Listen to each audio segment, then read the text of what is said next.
Chapter 1633. Leaning on his shoulder, she said softly, "Muyaja, thank you.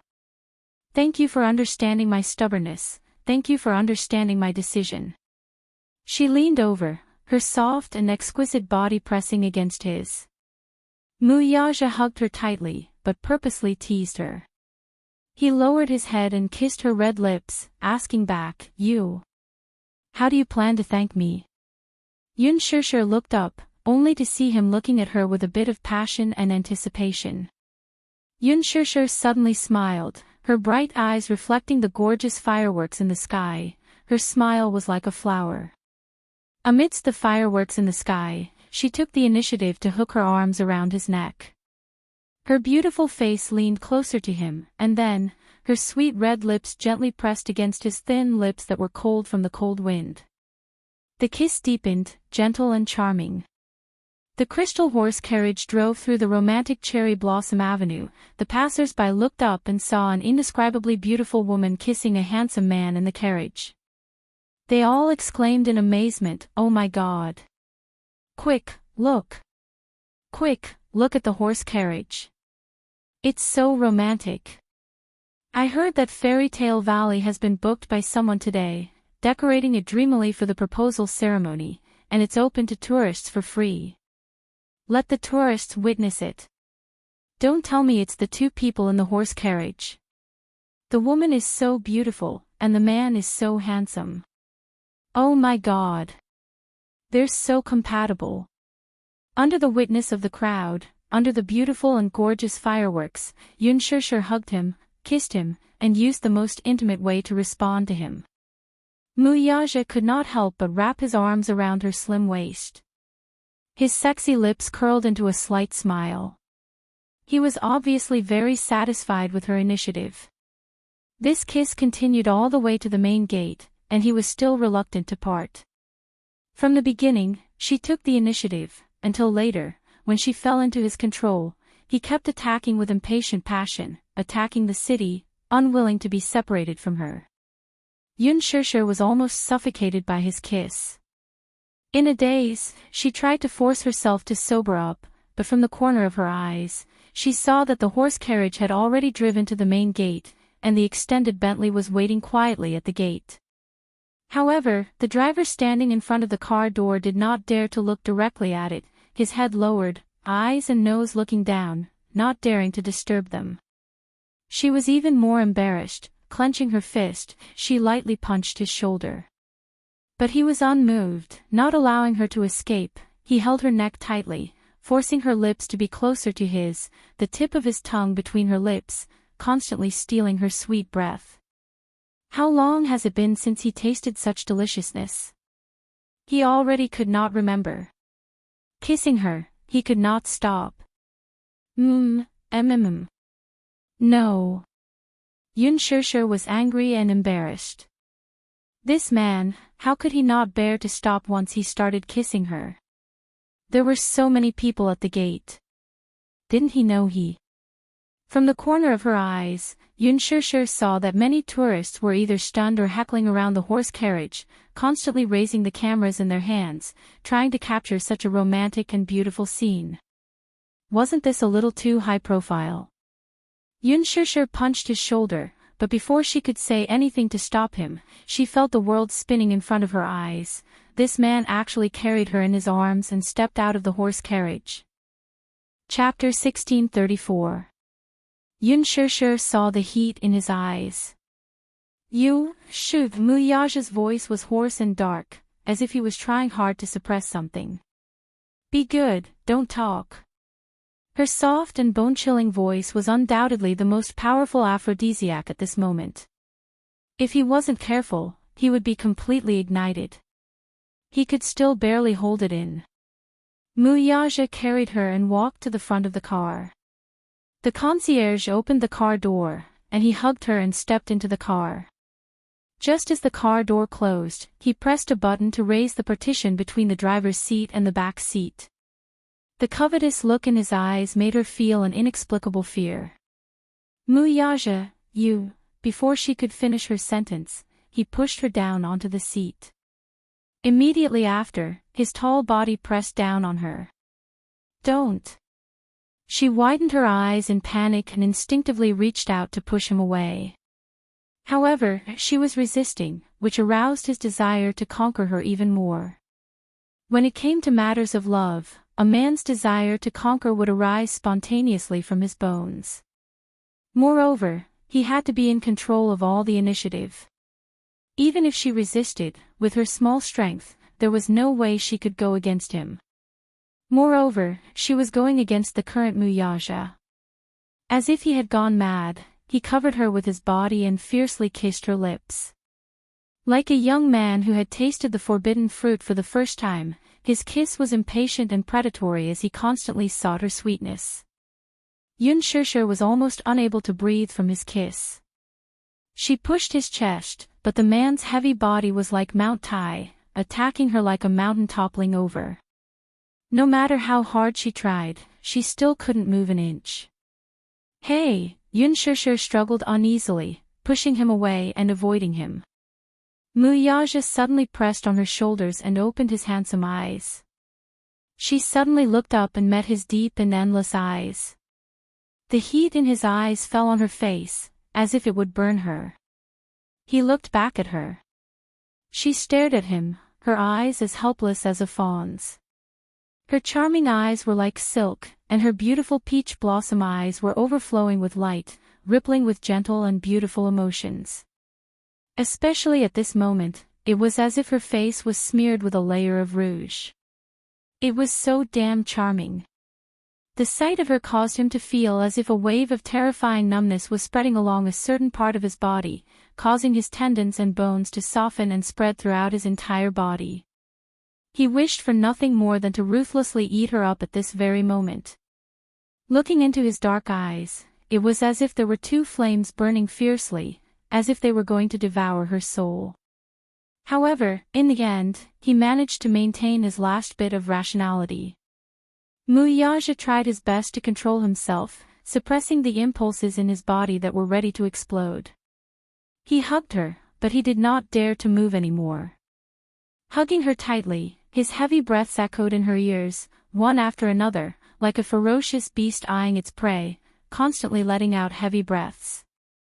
She was shy and helpless as he pinned her under his body. Similarly, she did not dare to make any rash movements. She was afraid that if she wasn't careful, she would agitate him instead. Separated by a thin layer of clothing, she could easily feel the change in a certain part of his body. At this moment, it was already as hot as iron. She didn't dare to move even more. Her face was flush red, and she was so shy that her face and ears were red. This. What was this? She didn't know whether to laugh or cry. This man was actually so. Chapter 1635. Muyaja hugged her even tighter. Every minute and second felt like an eternity of torture. His tense body was screaming, and the fire in his body was raging. Every second he endured, his breathing became heavier. Who knew what he was enduring? Enduring wasn't his style. If it were in the past, he would have wanted to skin her alive and integrate her into his bones and blood. However, he was afraid of scaring her. He knew very well that this woman did not like to do it in the car. So, to take care of her feelings, he had to endure until they reached the hotel. However, enduring like this was really torturous and painful. The thin layer of sweat on his forehead was seeping from his skin, silently telling her how much pain he was in.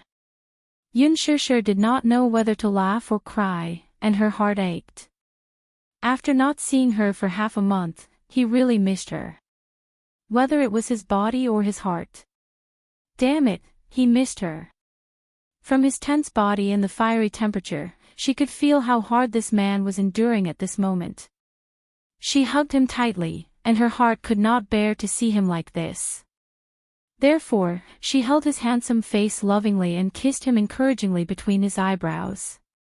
"Thank you," she said sincerely. "Thank you for doing so much for her. Thank you for giving in and changing for her." He used to be such a proud man, but for her, he kept changing and giving in. "Kiss me." His dark eyes were burning brightly as he stared at her face and said to her. Yun Shirshir smiled and kissed his thin lips.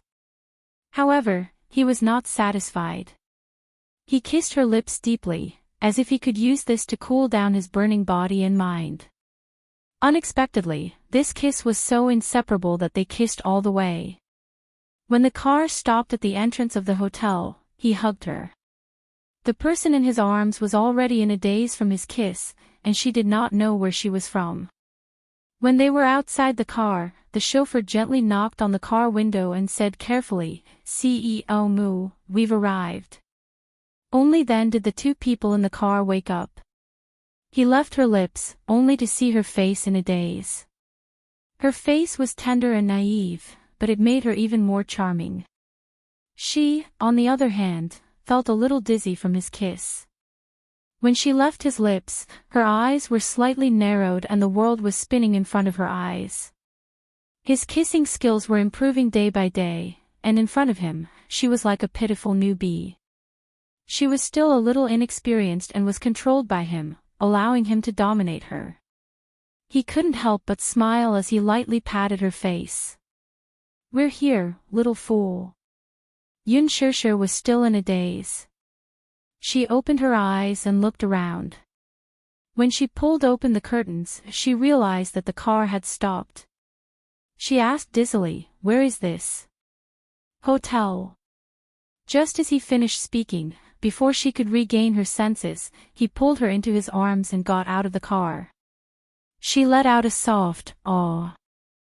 At the entrance of the hotel, rows of waiters stood respectfully. Under everyone's gaze, he carried her in his arms and walked through the door grandly. Once again, Yun Shirshir was so embarrassed that her face was burning red. Why was this man so high profile? Couldn't he keep a lower profile? If other people saw him carrying her like this, what would they think? She gently hit his shoulders and said softly, "Hey, can you put me down? I can walk on my own." Chapter 1636. He loved her dearly. Seeing her in a daze, her body limp and weak without any energy, how could she walk? But if Yun Shirshir knew what the man was thinking at that moment, she would roll her eyes again. Heavens, just how precious was she in his heart. He couldn't even bear to walk a few steps. Sometimes, it really wasn't an exaggeration. In front of this man, her pair of legs were just like decorations. They were purely for looks and had no practical use at all. But if he could do that, Mu Yaja was willing to carry her like this all the time. He couldn't wait for her to grow on his body. Ha! If Yun Shirshir knew what he was thinking, she would probably not know whether to laugh or cry. He carried her and got out of the car. As if he didn't see the embarrassment on her face, he hugged her and strode towards the hotel with big steps. When the 2 rows of concierges saw him, they all lowered their heads and bowed in unison. All of them kept their heads down and didn't dare to look up.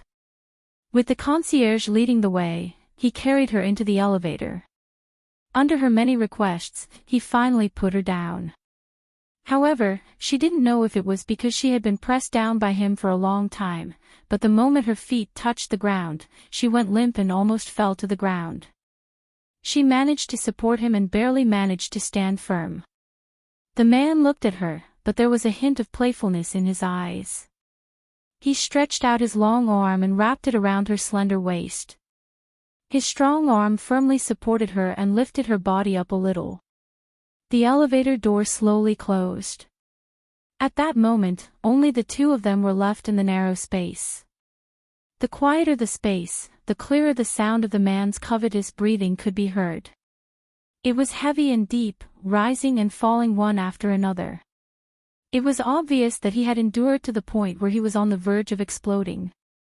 Yun Shirshir held onto his arm and could clearly feel his tense muscles. She didn't know why, but she inexplicably felt her legs go limp. Her face and ears were red as she thought about how this man had suppressed himself for so long. She didn't know what kind of storm she would have to face next. Because of that, she felt a little uneasy and didn't know what to do. The hotel building was 30 stories high. The suite he booked was on the 28th floor. The floor numbers jumped and the elevator continued to climb. At the same time, the temperature in the elevator also rose. Yun Shishir sensed that his body was getting hotter and hotter, and she silently wanted to hide to the side. However, he immediately noticed her subtle movement and abruptly grabbed her waist. He snorted, "What are you hiding for? I won't eat you." Would it eat her up? She couldn't help but question his words. This man was truly a monster. It was as if he had an inexhaustible amount of energy, and he never felt tired at all. How could he be so powerful? She had heard that most men would only be able to last one night in bed before they would be exhausted. However, this man only needed to recharge his energy for a short period of time, take a shower, and change into a suit. Then, he would return to his work in high spirits with the demeanor of an elite of the empire. Wasn't he tired? Or was he born with great physical strength? According to her observation, this was under the condition that he was conservative. Every time he still had some reservations in bed, she was already being tormented to the point where she was about to fall apart. If he didn't hold back, what would happen? Ah! Chapter 1637. Yun Shishir couldn't control herself from letting her imagination run wild. When she came back to her senses, she clenched her fists tightly. She was secretly annoyed at herself for thinking of such a dirty question. On one hand, she forced herself to stop thinking about it. On the other hand, she was extremely curious about this man's physical potential. Was he too strong, or was she too weak? This was a problem. As Yun Shishir thought about it, she blushed and pursed her lips. She felt that her moral integrity was almost eaten up. She could even seriously probe into such a question. She really didn't know shame. Muyaja glanced at her from the corner of his eyes and saw that her cheeks were flushed red. She was secretly sizing him up while holding her burning hot face. She looked like she didn't know what to do. He didn't know what kind of nonsense was going on in this little head of hers. There was obviously something wrong with her expression. Hence, he asked, "What are you thinking about?"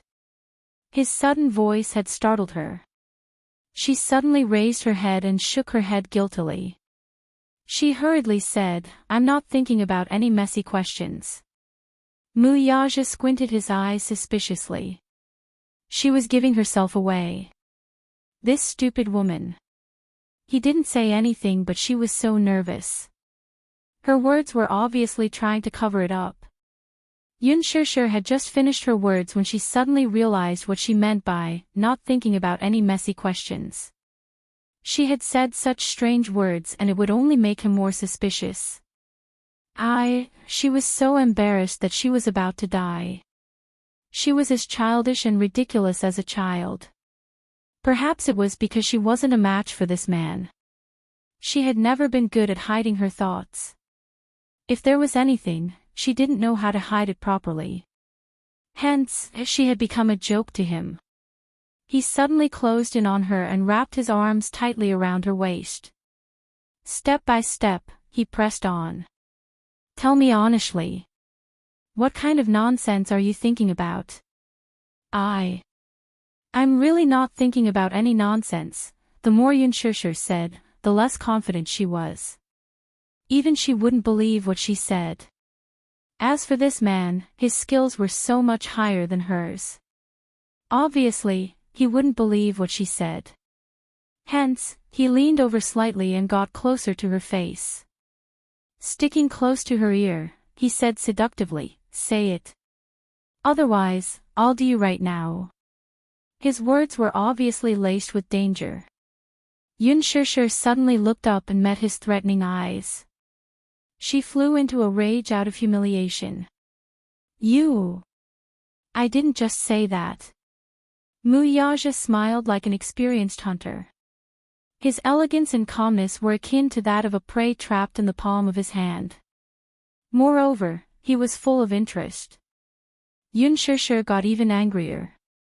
However, under his threat, she lowered her head and said unwillingly, "Nothing much. I'm just curious about one thing, that's all." "What?" She took a deep breath. "You never seem to get tired." Mu Yaja was stunned. Suddenly, he was amused by her serious look. He immediately guessed what she was secretly probing. "What are you laughing at?" "You little fool. You're too weak." The elevator door opened. He took her hand and strode into the room. He walked so fast that she stumbled behind him, unable to keep up. Mu Yaja. Chapter 1638. Don't, the door wasn't closed yet. However, what she got in return was the man's kiss. It was as if at this moment, the emotions that had been suppressed for a long time had finally been released. For the past half a month, including the journey from Fairy Tale Valley to the hotel, he had been trying his best to restrain himself so that at this moment, he would not hold back at all. He lowered his head, pressed down on her shoulders, and kissed her deeply. The ferocious and predatory energy was comparable to when they were in the car just now. In fact, it was even more ferocious.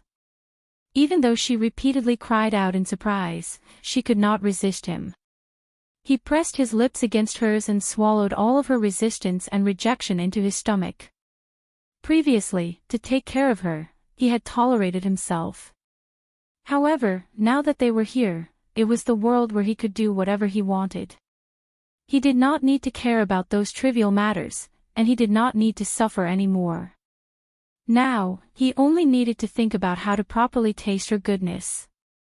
In an instant, he had filtered out more than 10 positions in his mind. Just as his fingertips touched her skin, he felt a burning sensation and kissed her fiercely. In the past half a month, he had missed her so much that he had missed her so much. He was also surprised that he could actually control himself and not fly to the set to look for her. This woman had a unique charm. Once he had tasted her, he would never forget her. No matter what, he would always be able to recall her sweetness. In this world, other than her, there was probably no other woman who could be so compatible with him. As he kissed her, it was as if he was reminded of the time when he had her.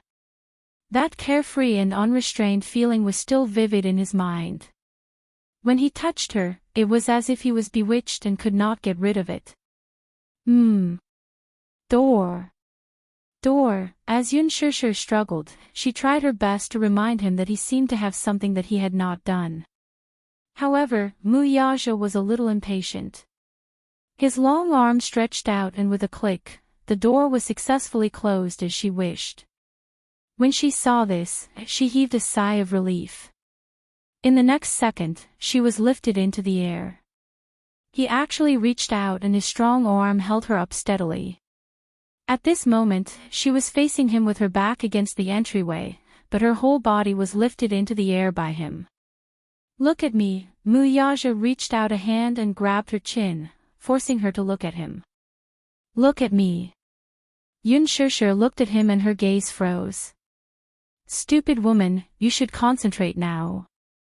He was a little dissatisfied that she was distracted by unimportant things, so there was some displeasure in his eyes. "All of your time tonight belongs to me." After saying that, he steadied her and withdrew from her. The emotions that he had been suppressing for a long time were already clamoring to the extreme. With a ferocious ferocity, he practically charged straight into her. He didn't give her any room to breathe. He pressed her down and took her for himself. Ferocious, he was as ferocious as a wild beast. He wanted her, he wanted her, he wanted her, he wanted her, he wanted her, he wanted her. Even though she was prepared for it, she was still frightened by such a shocking impact. After he was done, he panted heavily and hugged her, not willing to let go. Holding her in his arms, he walked to the living room, sat on the sofa, and continued what he had yet to enjoy. Chapter 1639. The battle lasted until midnight, but the man was still not satisfied. He fully displayed his seemingly inexhaustible stamina, and it was as if he wanted to use this night to vent all his longing for her for the past half a month. When he was aroused, he kept calling her name, and she kept responding to him. At first, she tried her best to cooperate with him, but later on, she was so tired that she gradually lost her stamina.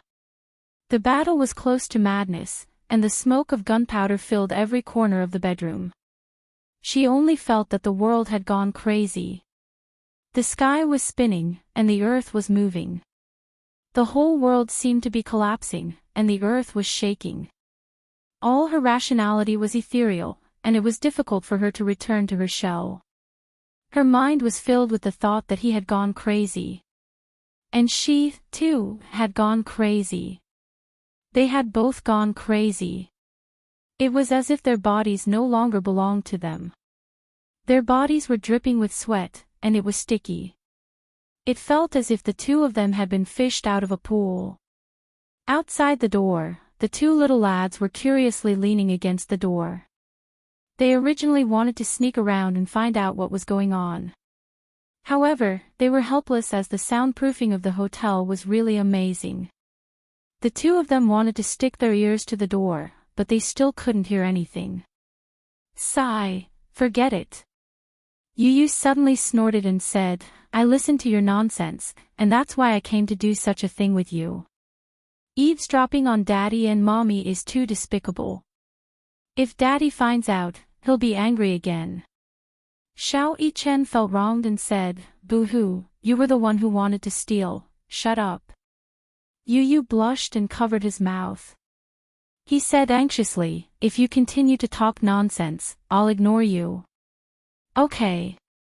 I won't talk nonsense anymore. I wanted to eavesdrop, so I pulled you along. As an older brother, Xiao Yichen naturally gave in to him, so he couldn't be bothered to argue with him. Yu was satisfied. He pursed his lips and looked at Xiao Yichen with a smile. He opened his palm and said, okay. Let's go back to the room to rest. Okay. Xiao Yichen held his hand, and the two little rascals held hands as they returned to their room to rest. It was late at night outside the window. With a deep groan from the man, the two of them climbed up the gorgeous clouds. At this time, the two bodies lying on the bed were already soaked in hot sweat. Towards the end, he suddenly grabbed her cheeks and kissed her seductive little mouth. Ugh! Yunshishir's cries were all overbearingly swallowed by him. With the last bit of strength, he completely relaxed his tense body and laid on top of her, panting heavily and rapidly. The man's sexy and deep breathing kept echoing in her ears. His warm breath brushed against her ear, making her feel itchy, but she was powerless to resist. After that, she was completely paralyzed in his arms, unable to move at all. And the important responsibility of dealing with the aftermath naturally fell on him. After Mu Yaja calmed down, he couldn't help but scratch the bridge of her nose. Little rascal. This stupid woman. Throughout the whole process, he was the one who put in the effort. What about her?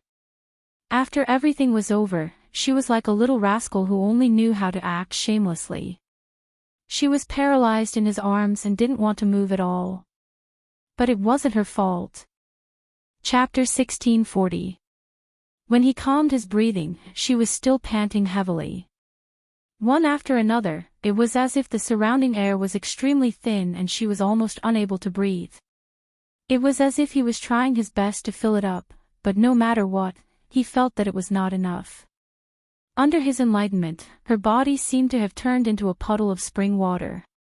Mu Yaja hugged her and walked into the bathroom. He filled the bathtub with warm water and sank her into the water, letting the two of their bodies submerge in it. When he calmed down, he liked to hold her like this. Then, he would quietly admire her beauty. Yunshishir nestled in his arms, her left face quietly pressed against his chest. The hair on her face was soaked with sweat and messily stuck to her face. However, after hundreds of years, it did not affect her pure beauty in the slightest. Her beauty was a kind of otherworldly beauty that did not hide a trace of dirt. At this moment, her eyes were half closed and there was a trace of drifting in her eyes. Her long and thick eyelashes drooped down, covering her eyelids with a layer of shadow. Her eyelashes were moistened with sweat and there were a few droplets of mist standing on them, making this beauty even more ethereal. He secretly thought in his heart that if it was in the ancient times, she would definitely be an evil concubine that would bring disaster to the country. She would definitely be the kind of beauty that would cause chaos in the imperial court. So much so that for him who had always had a firm heart, in that moment, a cold thought suddenly floated in his mind: he might as well just die on top of her. Muyaja helped her clean up and at the same time, he still could not control himself from entangling with her lips. Yun Shishir, however, was enjoying his gentle intimacy. She hooked her arms around his shoulders and responded to his kiss. Occasionally, she would stick out the tip of her tongue and poke him. Muyaja originally wanted to teach her a lesson, but just as he carried her upright, this pitiful little woman was so wrong that she was begging for mercy. "I really can't do it today. I will be killed by you here. Let me go, please. I don't want it. I really can't want it anymore." Seeing her so pitiful, Muyaja showed mercy and dispelled the thought. After the two of them had taken a shower, he wiped her clean and carried her back to the bedroom.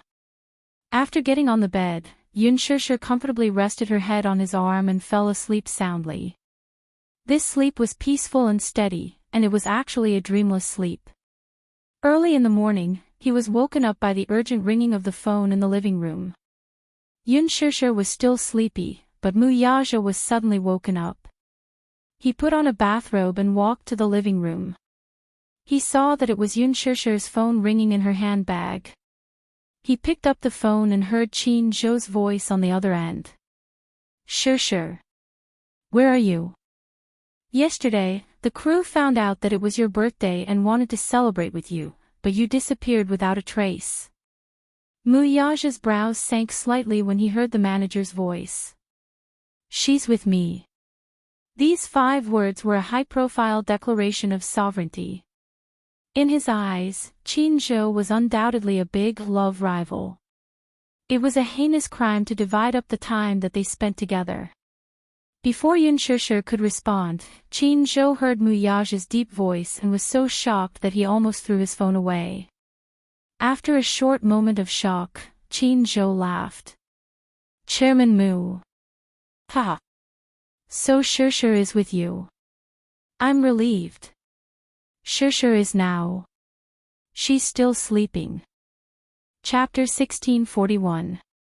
The words "too tired" left enough room for one's imagination to run wild. The corners of his lips twitched. He could almost guess the reason behind her "too tired." They hadn't seen each other for more than half a month. They must have been busy until late last night. Qin Zhou looked down and cleared his throat. Then, he said awkwardly, "Okay. Then. I won't disturb Chairman Mu's rest. By the way, please send my regards to Yun Shishir on my behalf. Happy birthday." Muyaja, however, replied, "You can say that to her face. I'm never in charge of passing on messages." Qin Zhou, his tone was so harsh early in the morning. Just a few words and it was full of tension. It seemed like he was implying that he was blaming him for making her schedule too full. There was clearly a hidden meaning in his words. Qin Zhou awkwardly exchanged a few more words before hanging up the phone. After giving it some thought, he realized that he had indeed made her schedule too full recently. After reflecting on it, he made another call to rearrange her schedule. Muyaja hung up the phone and returned to his room. In the afternoon, Yun Shishir was jolted awake by the noisy ringtone of her phone. She abruptly woke up from the ringing of the bell. She opened her eyes and heard the ringing of the bell. She turned her head and realized that the phone in her handbag had unknowingly been placed next to her pillow. She calmed her disturbed state of mind. Just as she raised her hand and was about to grab her phone, she was suddenly shocked by the feeling of accounting coming from the joints of her arm. TSK. It's so sore. Yoon Shir frowned and mumbled. She endured the pain and picked up the phone. Yoon Yeching's apologetic voice came from the other end. Shir, are you free this afternoon? This afternoon. Yoon Shir looked around the room.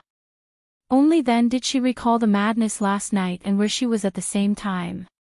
The curtains in the room were closed, so she could not see the weather outside the window, nor could she tell what time it was. However, based on her sense of time, she knew that it was very late. When she turned around, the side of the bed was already empty. She didn't know when the man had left. From this, she could deduce that it was already late.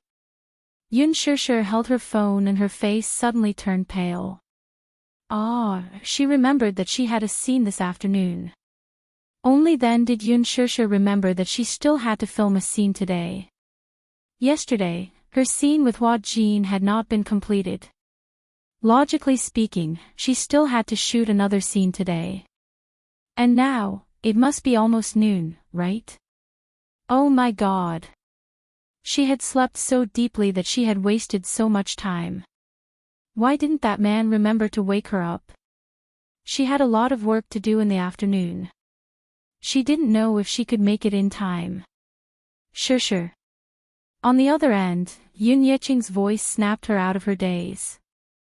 Yoon Shir suddenly came back to her senses and smiled. Daddy, I'm listening. I should be able to get to the train station this afternoon. However, I have a lot of luggage, so it's not very convenient. So, I wanted to ask if you have time to come over and help your uncle. After saying this, he paused for a moment before quickly adding, it's okay if you're really busy. If you really can't make it, you can take a taxi back. Yoon Shir was a little conflicted. She had a scene in the afternoon. However, she really couldn't bear to see her father rushing, so she asked, what time will you reach the station in the afternoon? Chapter 1642. All right. Don't worry, give me a call when you arrive, and I'll come over to pick you up. Do you have anything on in the afternoon? If you have something to say, then just let it go. The man persisted, still thinking of her best interests. Yoon Shir laughed. What can I have on? Dad, don't worry. I'm free this afternoon. He smiled, feeling touched by her thoughtfulness. After giving her a few more words of advice, he hung up the phone. She looked at the time and saw that it was 11:30 p.m.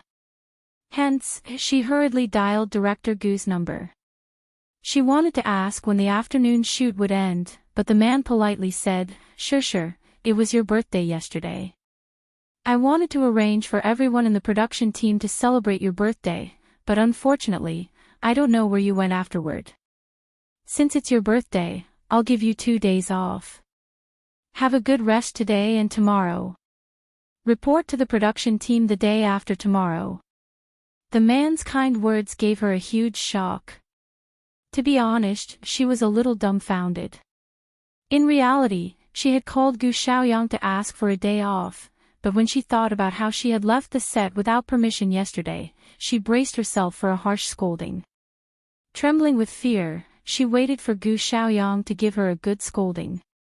After all, the production team clearly stated that no one was allowed to leave the set without permission. It was the same as clocking in at work, one was not allowed to leave without permission. Yesterday, she had left the set without saying a word. Logically speaking, Director Gu would definitely criticize her for speaking on her own.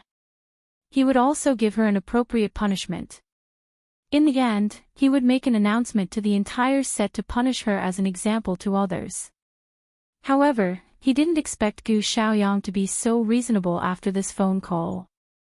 He even approved 2 days of leave. 2 days of leave. Did the sun rise from the west?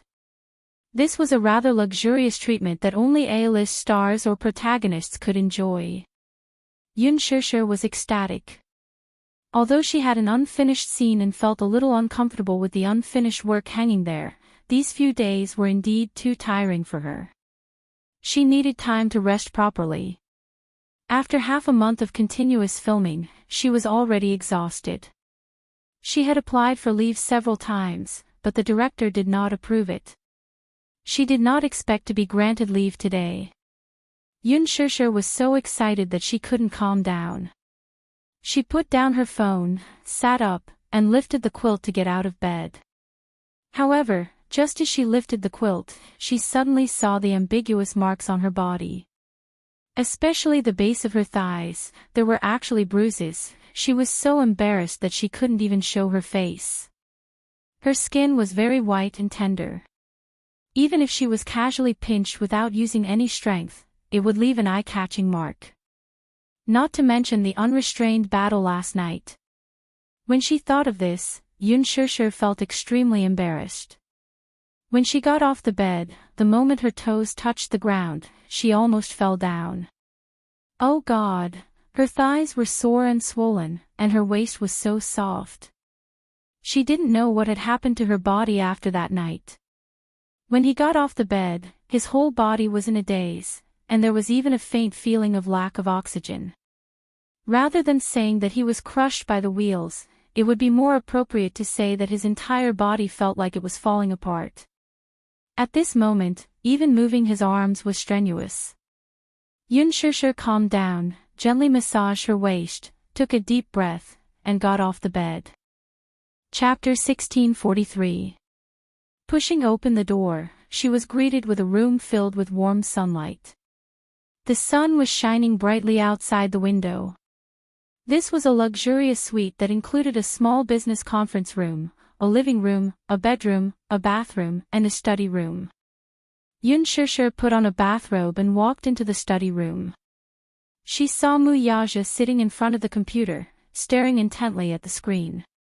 He was so focused that he didn't realize that Yun Shishir was standing behind him. It was only when she leaned against his back and wrapped her arms around his shoulders that he suddenly realized that she had entered the room without him knowing. Are you busy? Yun Shishir rested her chin on his shoulder and looked at the computer screen in front of him, only to realize, to her annoyance, that the files on the screen were actually a series of densely packed financial reports. Just looking at them gave her a headache. It turned out that he was dealing with the company's quarterly financial reports. She said guiltily, "Did I disturb you?" Muyaja smiled and patted the back of her hand gently. His voice was gentle as he asked, "Why don't you rest for a while? If you continue sleeping, it'll be night soon." Yun Shishir paused and laughed. "Why didn't you wake me up when you were awake?" Muyaja raised his eyebrows and said innocently, "I saw that you were sleeping soundly and even snoring like a little pig. That's why I didn't wake you up." Snoring. Yun Shishir was shocked. She was shocked and retorted with a red face, "You're talking nonsense. I never snore when I sleep. Why didn't you snore?" Muyaja wanted to tease her, though, so he said in all seriousness, "You're snoring really badly. Like a little pig. When I called you, you even smacked your lips. You don't look like a lady at all." She panicked. He was so serious that Yun Shishir believed his words without a doubt. She really thought that she really snored when she slept. Oh my God. She snored. It was so embarrassing to snore when sleeping. In her impression, snoring while sleeping was a coarse behavior that only middle-aged men would have. She had always valued her bearing. When she thought about how she had actually snored and let this man hear it, for a moment, she only felt her cheeks burning. It was incomparably embarrassing. Feeling conflicted, Yun Shishir bit her lower lip. She wanted to cry but had no tears. Pouting, she carefully defended herself. Actually, it's normal for people to snore sometimes. Sometimes, when people are too tired, they will snore when they sleep. Don't. Halfway through her words, she felt embarrassed. She wanted to say that he didn't mind her. Muyaja, on the other hand, was tickled by his earnest attempt to absolve himself. Thus, he raised his hand and couldn't help but pinch the tip of her nose as he teased, "You're not just snoring. I really want to take a picture of how ugly you look when you sleep." "Huh? What's wrong with me?" "What do you mean not only? What's wrong with me?" Muyaja nodded seriously. "Yes. Does drooling count with drooling? Boom, wait a minute." Yun Shishir's face flushed red. Why was she drooling? Yun Shishir was so shocked that she instinctively touched her mouth, but she didn't feel any saliva stains. Chapter 1644. Muyaja slapped her hand away. "Stop touching.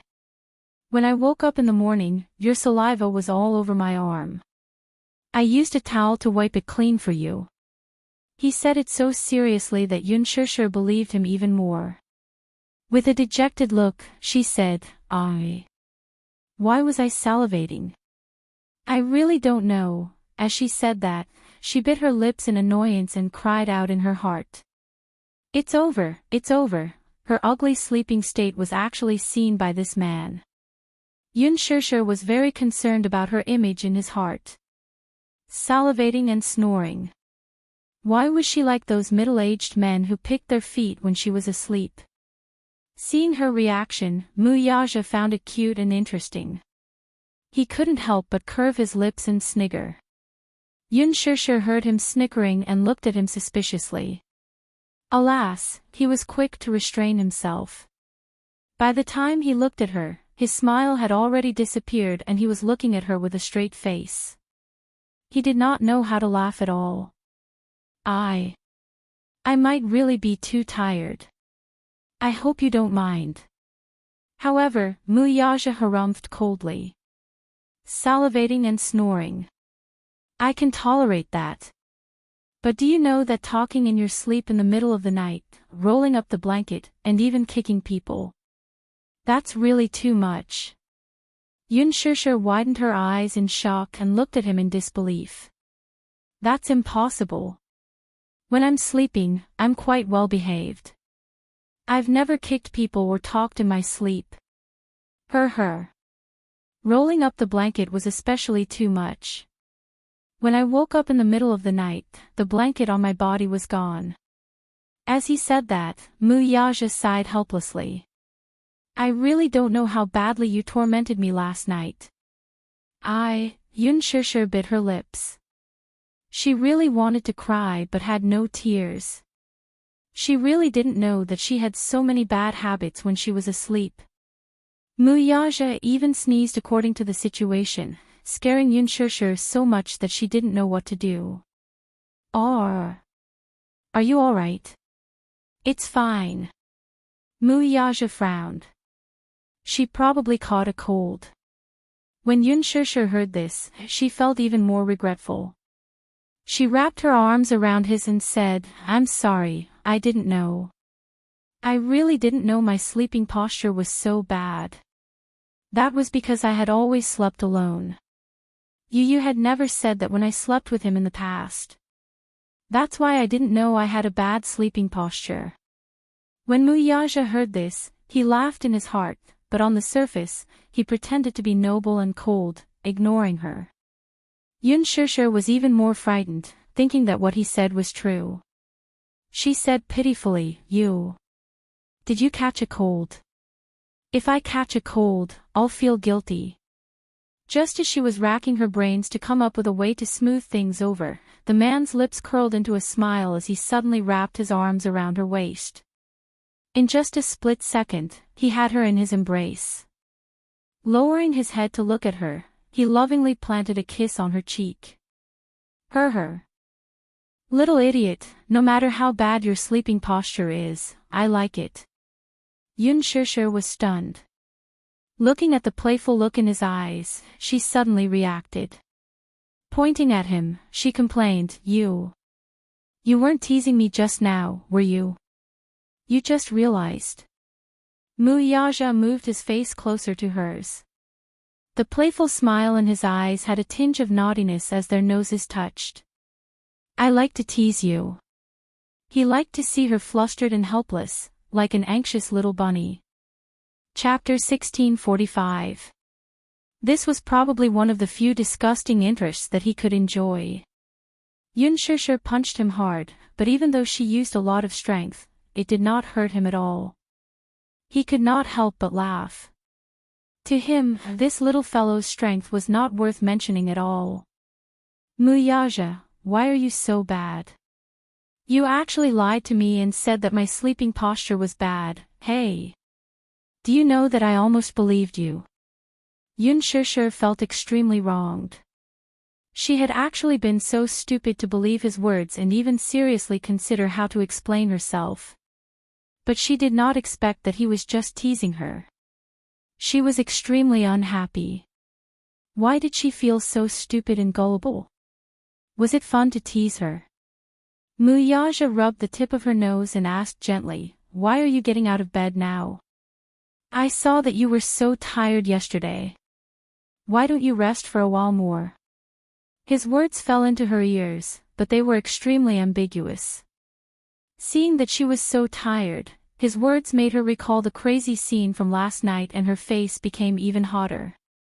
She pushed him away and stood up from his body. She was afraid that he would see her blushing face and tease her again. So she walked to the bedside and pushed the window open slightly to let the breeze in from outside to cool down her burning face a little. Muyaja sat on the chair and turned around. He found it funny and said, what's the matter? Feeling shy? No way. Yun Shusher turned around and glared at him. Stop teasing me, okay? He smiled and nodded, restraining himself a little. He knew that this stupid woman was especially thin-skinned. Some jokes should be stopped when appropriate. If they went overboard, even a rabbit would bite when anxious. Yun Shusher suddenly asked, are you free this afternoon? Yes. Muyaja replied. Actually, he still had a few cases to deal with in the afternoon. However, one of the standards of being a wife's slave was that whenever she asked if he was free or if he had time, it meant that she had something to do. Therefore, even if he had something to do, he had to answer yes. If he couldn't finish the case, he could leave it for tomorrow. He wasn't in a hurry anyway. She was number one. If Yun Shusher knew about this, she would definitely be touched to death. However, as a man, he would definitely want to save face. He couldn't let her know that he had rejected several cases for her. If she found out, she might secretly feel proud of herself. Seeing that he was free, Yun Shusher asked, can you come with me to pick someone up this afternoon? Who? My father. Yun Shusher smiled. He's coming back to Beijing today. He'll arrive at the train station in the afternoon. It should be around 4 o'clock. If you're free, come with me to pick him up. Muyaja smiled. Okay, I'll accompany you. When Yun Shusher heard this, she was in a good mood. However, she suddenly thought of something and asked again, are you really free this afternoon?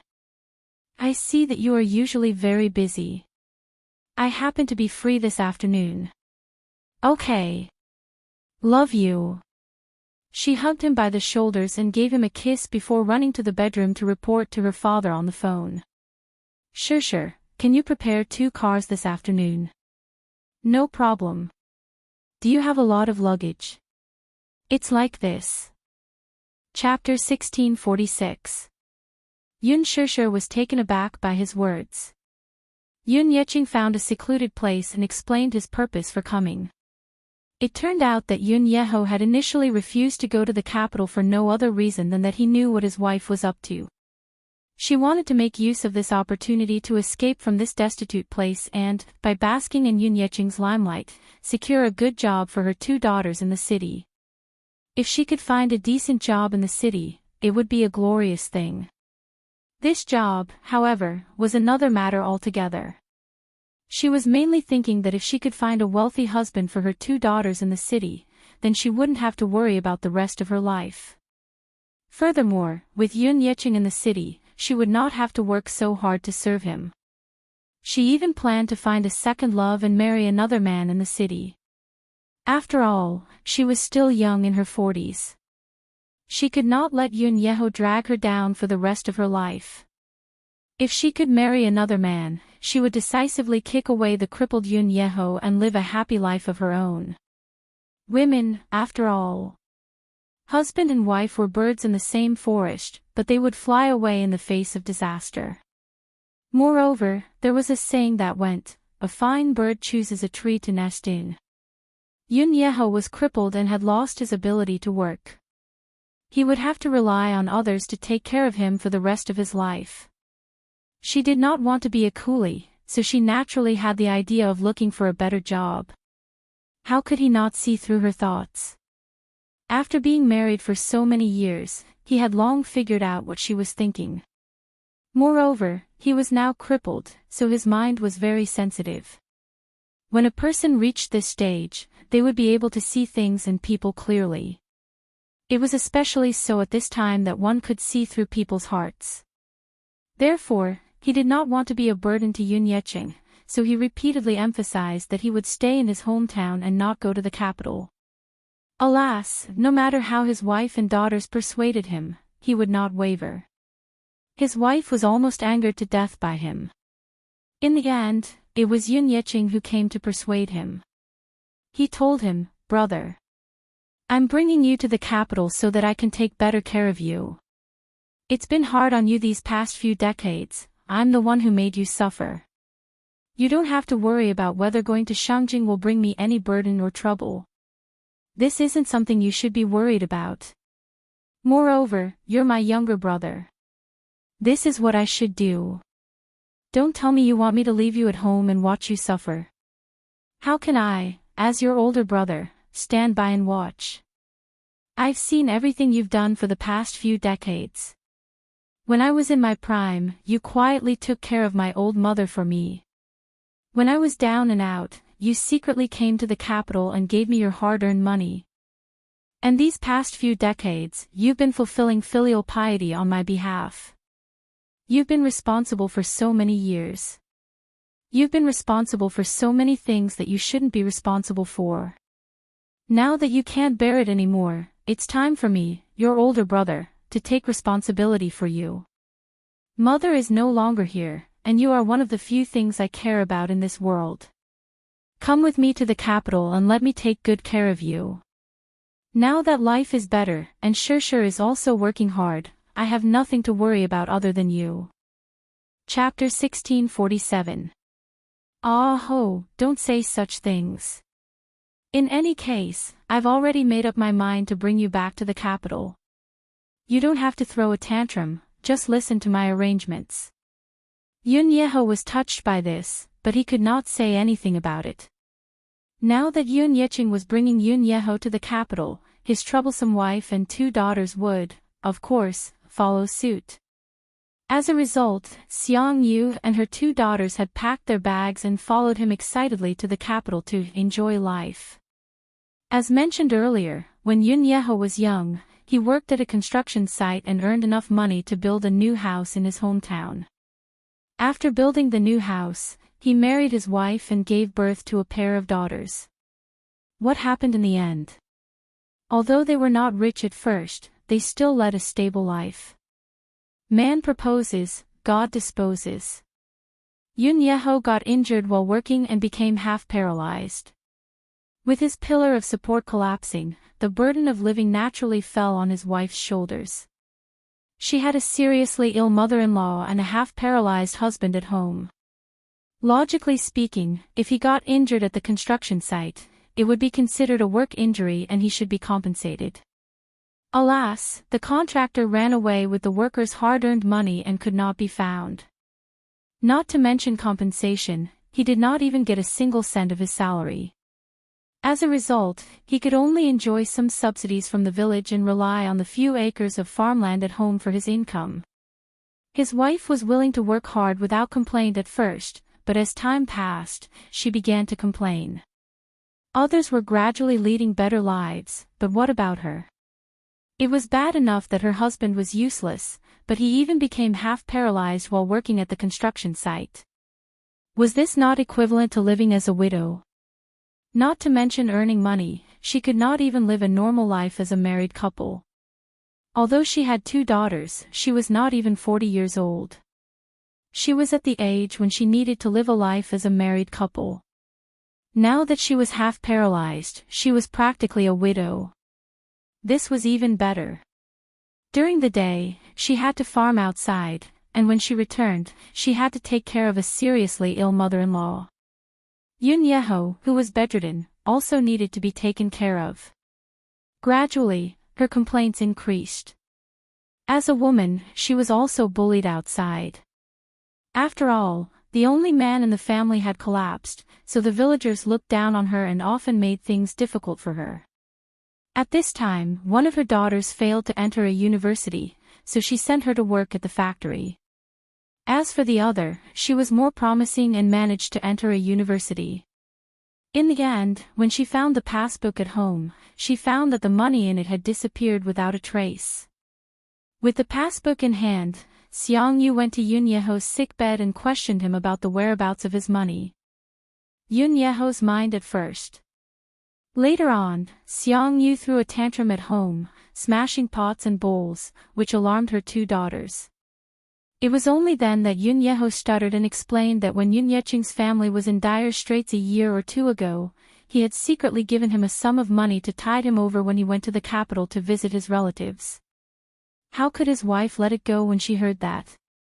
She began to pester him to ask Yoon Yeching for the money back. Yoon Yeho refused. First, it was because he would lose face. The money had already been given out, so how could he ask for it back? Chapter 1648. She stomped her feet in anger. She cried, threw a tantrum and threatened to hang herself, but her husband was adamant and did not care. In the end, her heart turned cold toward him. Honestly speaking, Yoon Yeho's handling of this matter was indeed not perfect, so much so that Seong-yu began to wonder if her husband was being too biased toward her brother's family, even though there was no fairness in this matter. Her husband was having a hard time, but did her family have it easy? At most, they would go bankrupt, but not only did she lose her source of income, but she also had to take care of a sick and disabled person. Now that their daughter was going to university, they had lost all their money. What was the meaning of this?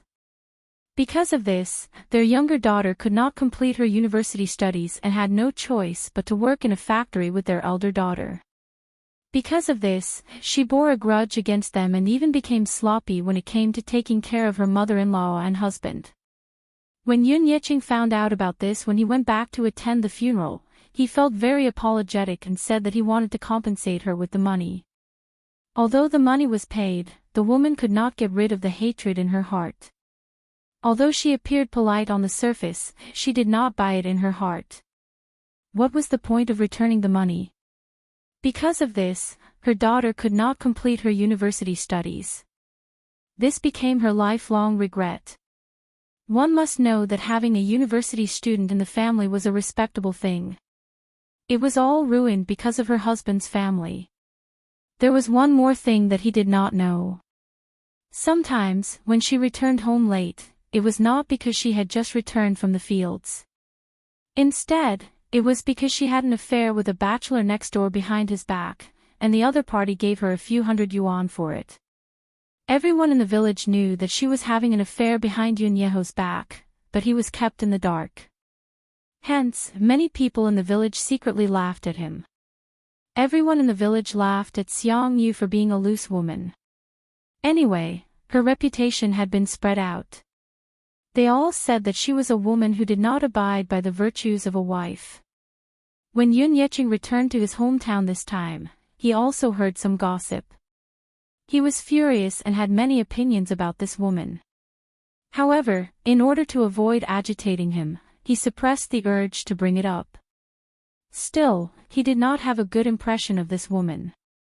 His wife was the one who had shamelessly suggested this trip to the capital.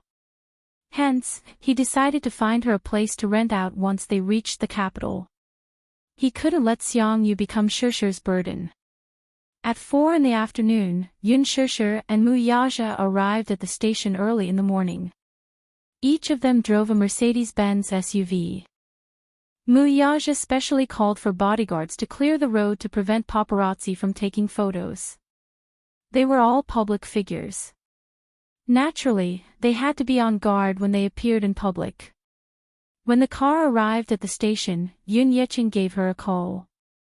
Yun Yeqing was stunned to see Mu Yaja, who was dressed in casual wear, standing in front of him, looking tall and slender. He then looked at Yun Shusher with suspicion in his eyes. "Shusher, isn't this your university professor?" Yun Shusher coughed and said, "Dad, let's go home first. There are too many people here, so it's not convenient to talk." All right. Yun Yeqing nodded and then turned to the wheelchair-bound Yun Yeho. "Ah-ho, this is Shusher. Can you still recognize her when she grows up?" Chapter 1649. Yun Yeho stared at her for a long time before realization dawned on him. "Oh, my. Shusher. It's really you. I recognize you. He grabbed her hand and patted it as he lamented, "Shusher has grown up and is even prettier than when she was young. A girl changes 18 times between childhood and womanhood." Tears welled up in his eyes as he lamented. Xiangyu and Yun Yeho's daughters, who were standing behind them, had ugly looks on their faces. However, they quickly suppressed their feelings of discomfort. Inwardly, Xiangyu thought, "We're not his daughters, so why is he being so affectionate?" Yun Shusher glanced at her mother and her 2 daughters behind her before walking up to them with a smile. "This must be Auntie, right?" "Nice to meet you, Auntie." Xiangyu smiled. Of course, she had to do it well. She said enthusiastically, "Oh, Shusher. It's you.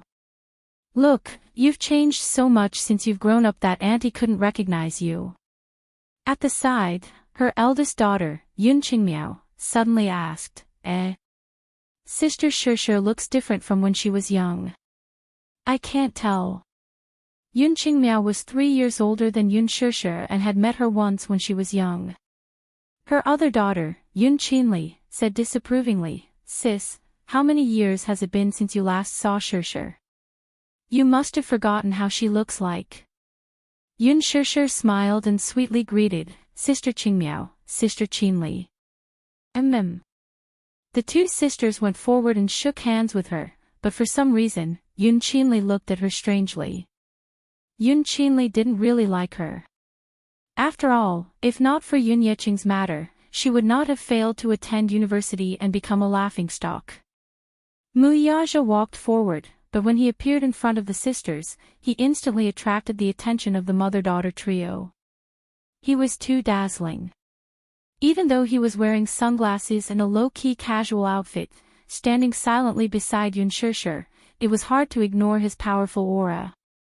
His presence was too strong. Yun Qinli had only noticed Yun Shusher at first, but Yun Qingmiao, on the other hand, had been sneaking glances at him from the start. Oh God, this man is so handsome. He was dressed so fashionably. Looking at the leather jacket he was wearing, it was obvious that it was expensive. Everything he was wearing was branded, right? This man must be very rich or has a good family background, right? Could it be Yun Shusher's boyfriend? Xiangyu also noticed him. She tugged on Yun Shusher's sleeve and secretly asked, This. Yun Shusher was once again put in a difficult position. At the side, Mu Yaja said expressionlessly, Hello Auntie, I am Shusher's husband.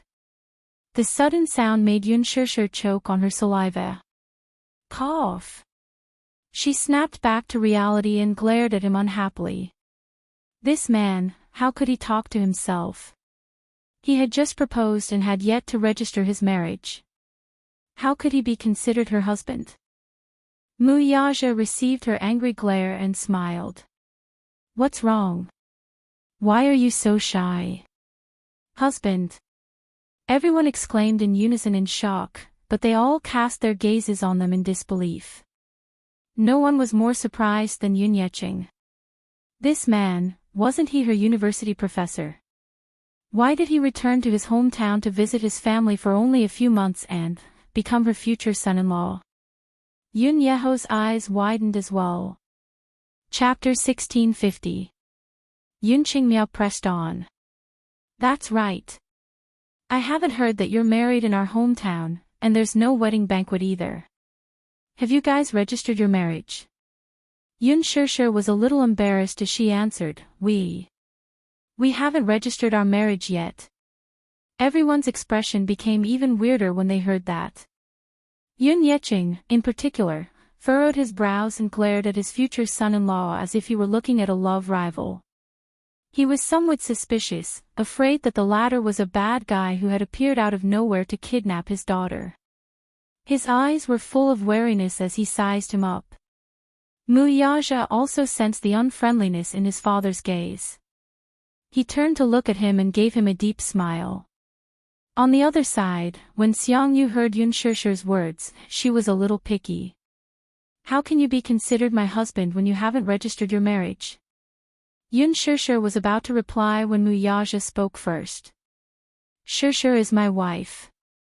Whether we register our marriage or not doesn't mean anything. His domineering and firm attitude made Xiangyu swallow her words with just one sentence. Suddenly, she sized up Muyaja again before her gaze finally landed on the branded watch on his wrist.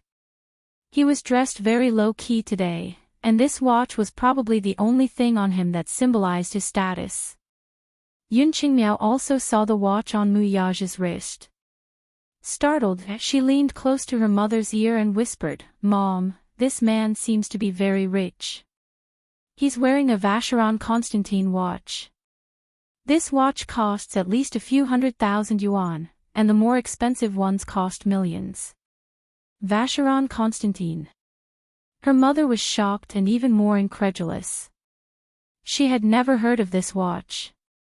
Yun Qingmiao only knew about it because the boss of the factory she worked at wore this watch. She heard that it cost a few 100,000 yuan. It was so expensive that it cost millions. She had never seen it before, though. What watch? One for a few million. At this moment, the way she looked at Muyaja changed slightly. There was an unusual sizing up and satisfaction in her eyes. He. Why don't I know that Shishir has a boyfriend? Shishir, this is a major event in your life. Look at your father, he seems to be kept in the dark. Did you not tell him about it? If you ask me, before she could finish her words, Muyaja lost his patience and interrupted her. Shishir and I don't need you to worry about our marriage. I've already ordered people to pick an auspicious date. I'll give Shishir a perfect wedding. Once again, Xiangyu's words were blocked. She had nothing else to say, and her expression was a little awkward. Yun Yeho, who was standing at the side, said, You talk too much, Xiangyu. It's not up to you to worry about Shishir's boyfriend. She was embarrassed. Yun Yecheng kindly replied, Hey, don't say that. I'm just concerned about Shishir. Xiangyu rolled her eyes inwardly. Care my ass. Who's asking you? Yun Qingmiao and Yun Qinli, who were standing at the side, looked at each other and kept quiet. Yun Qinli, in particular, felt even more indignant. I hate this Yun Shishir. If not for Yun Yecheng's family, she would have gone to university. Now that she did not go to university, she had no choice but to work in the factory with her elder sister. Working 12 hours a day, she only earned 2,000 to 3,000 yuan a month. What about Yun Shishir, though? How did she find such a handsome husband to be? He was tall and handsome, even more handsome than the popular male celebrities on TV. Most importantly, his family background seemed to be quite good. Chapter 1651. What was that saying again? Comparisons were odious indeed. Muyaja's phone rang all of a sudden. He walked to the side and picked up the call. On the other end, Minyu informed him that the board of directors had some complaints after he postponed the meeting in the afternoon. Muyaja snorted. Can't you handle this matter? Minyu wanted to cry. Why did he have to take over this mess? After a moment of silence, he cautiously asked, Boss, about tonight's dinner, I have something on. What is it? You're meddling too much. Minyu fell silent again. Then, Muyaja said, book a private room at West Tai Lake Restaurant tonight. I have a guest to entertain. Out of curiosity, Minyu asked, who is it? A certain man said seriously, my future father-in-law. Minyu, what's wrong? No. He snapped back to his senses. Okay, boss. I'll arrange it for you right away. Yunqingmiao stole a few more glances at Muyaja's direction and secretly asked her younger sister, Sister, look at his phone. What brand is it? It looks like the one the boss uses. You're mistaken. The boss is using Apple's latest model, which costs a few thousand yuan. The one he's using seems to be of an inferior brand. Is that so? Then, I'm mistaken. I thought he's using Apple. Yunqingmiao smiled.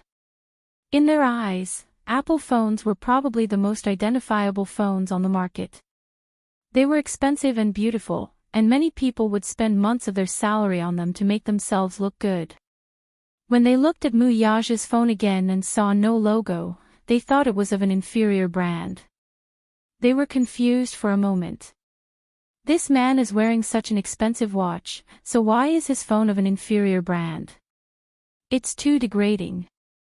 If Muyaja heard this, however, he would burst out laughing.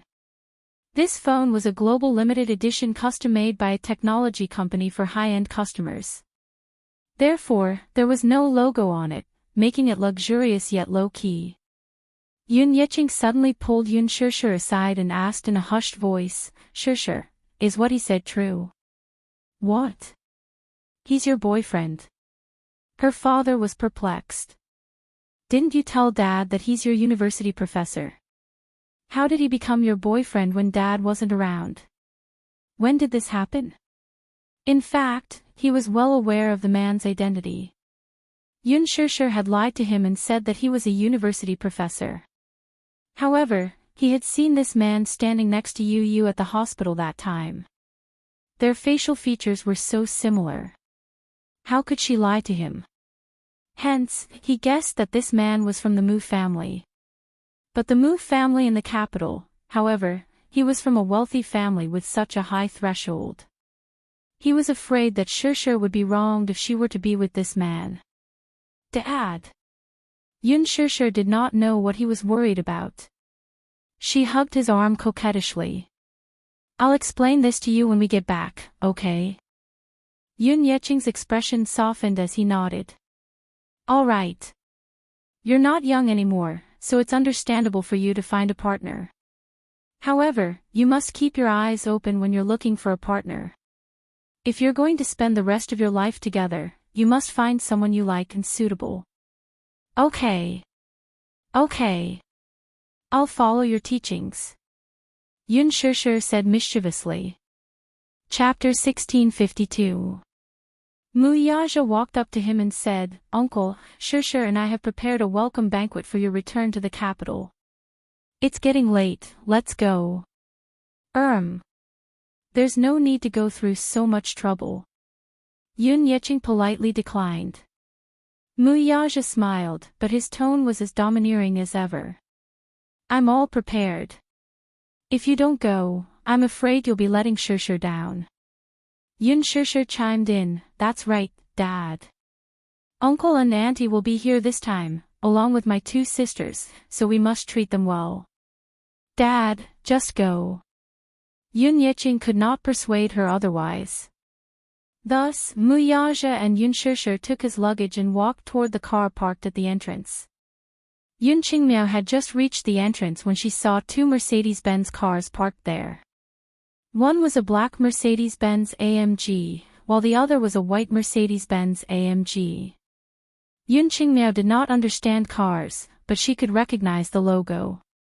Just the Mercedes-Benz logo alone was enough to shock her, and there were two of them. This time, she was certain that Yun Shishir's boyfriend was not simple. Jealousy grew in her heart. Yun Shishir busied herself with putting their luggage into the car. Yun Yecheng was trying to think of a way to carry his brother into the car when Mu Yaja stopped him. He bent over and, with a little force, easily carried his brother into the back seat of the car. This hormonal action made Yun Qingmiao and Yun Qinli blush and their hearts beat faster. Yun Shishir put the luggage in place, closed the trunk, and walked to the two sisters with a smile. Sister Qingmiao, Sister Qinli, get in the car. Yun Qingmiao frowned, feeling a little uncomfortable. She did not know why, but standing in front of Yun Shishir, she felt ashamed of her inferiority. Today, Yun Shishir was wearing a socialite blouse, slim-fit trousers, soft UGG boots, and a snow-white trendy jacket. She looked pure and charming. Just like her name, she was gentle and elegant. One look and one could tell that she was a lady from a prestigious family. She exuded an aristocratic aura from head to toe, which made Yun Shishir feel inexplicably inferior. She lowered her head and looked at herself. Her clothes had been washed until they were white, and her shoes were so worn that they could not be seen. Her hair was disheveled from the long train ride, and her skin was tanned and rough due to long-term exposure to the sun. There was an indescribable sadness and envy. Earlier, when Yun Shishir addressed her as Sister Qingmiao, it made her feel uncomfortable. Yun Shishir, that name. Poetic and artistic. She then looked at her name, Yun Qingmiao, which was uncouth and unpleasant to the ears. Why was the name Yun Yeho gave her so uncouth? When Yun Shishir saw her expression, she frowned suspiciously. What's wrong? Don't call me by my name.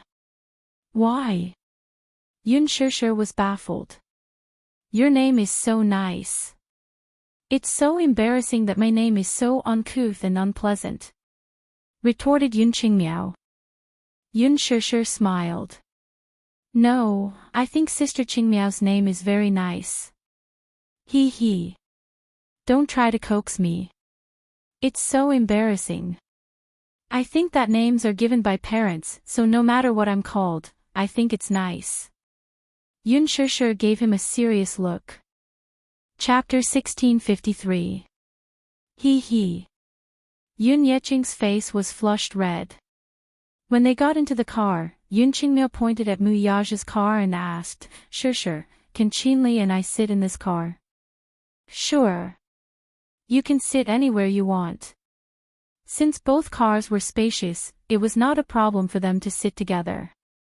Yun Qingmiao and Yun Qinli, however, were unwilling to do so. They wanted to sit in Mu Yaja's car, so Yun Yeho, Yun Yecheng, and Xiang Yu sat in Yun Shishir's car. The two sisters, on the other hand, sat in Mu Yaja's car. The moment Yun Qinli got in, she was shocked by the spacious interior. Every detail of the Mercedes-Benz Samg, an imported SUV, was high-end. Leather seats, panoramic sunroof, and streamlined body, thus, when the sisters got into the car, they felt a little uneasy and restrained. Somehow, they felt that this car was too high-end and expensive. The car started moving slowly. Mu Yaja kept his eyes fixed on the front as he held the steering wheel and led the way. Yun Shishir's car followed behind. He drove a little slowly, seemingly taking into account that she was inexperienced in driving, so he did not drive too fast for fear that she would not be able to keep up with him. After getting used to it for a while, Yun Qingmiao finally relaxed her body. She leaned forward slightly and leaned on the back of the driver's seat. Through the rearview mirror, she silently sized up Mu Yaja's side profile. He had an arrogant lower jaw and flawless facial features. He was handsome and resolute, and his eyes exuded an incomparably noble and arrogant aura. She could not help feeling a little infatuated. She had never seen such a handsome man before, especially this man. Not only was he good-looking, but he also came from a wealthy family and was very charming. No woman could resist such extraordinary charm in front of him. She was no exception. Her heart was stirred. Thus, she asked with a grin, "What's your name?" Enchanting, who saw that her sister actually dared to strike up a conversation with this unapproachable man, was instantly interested and moved forward. Muyaja stared at him, but his voice was cold. "In the future, you can call me brother-in-law." Brother-in-law.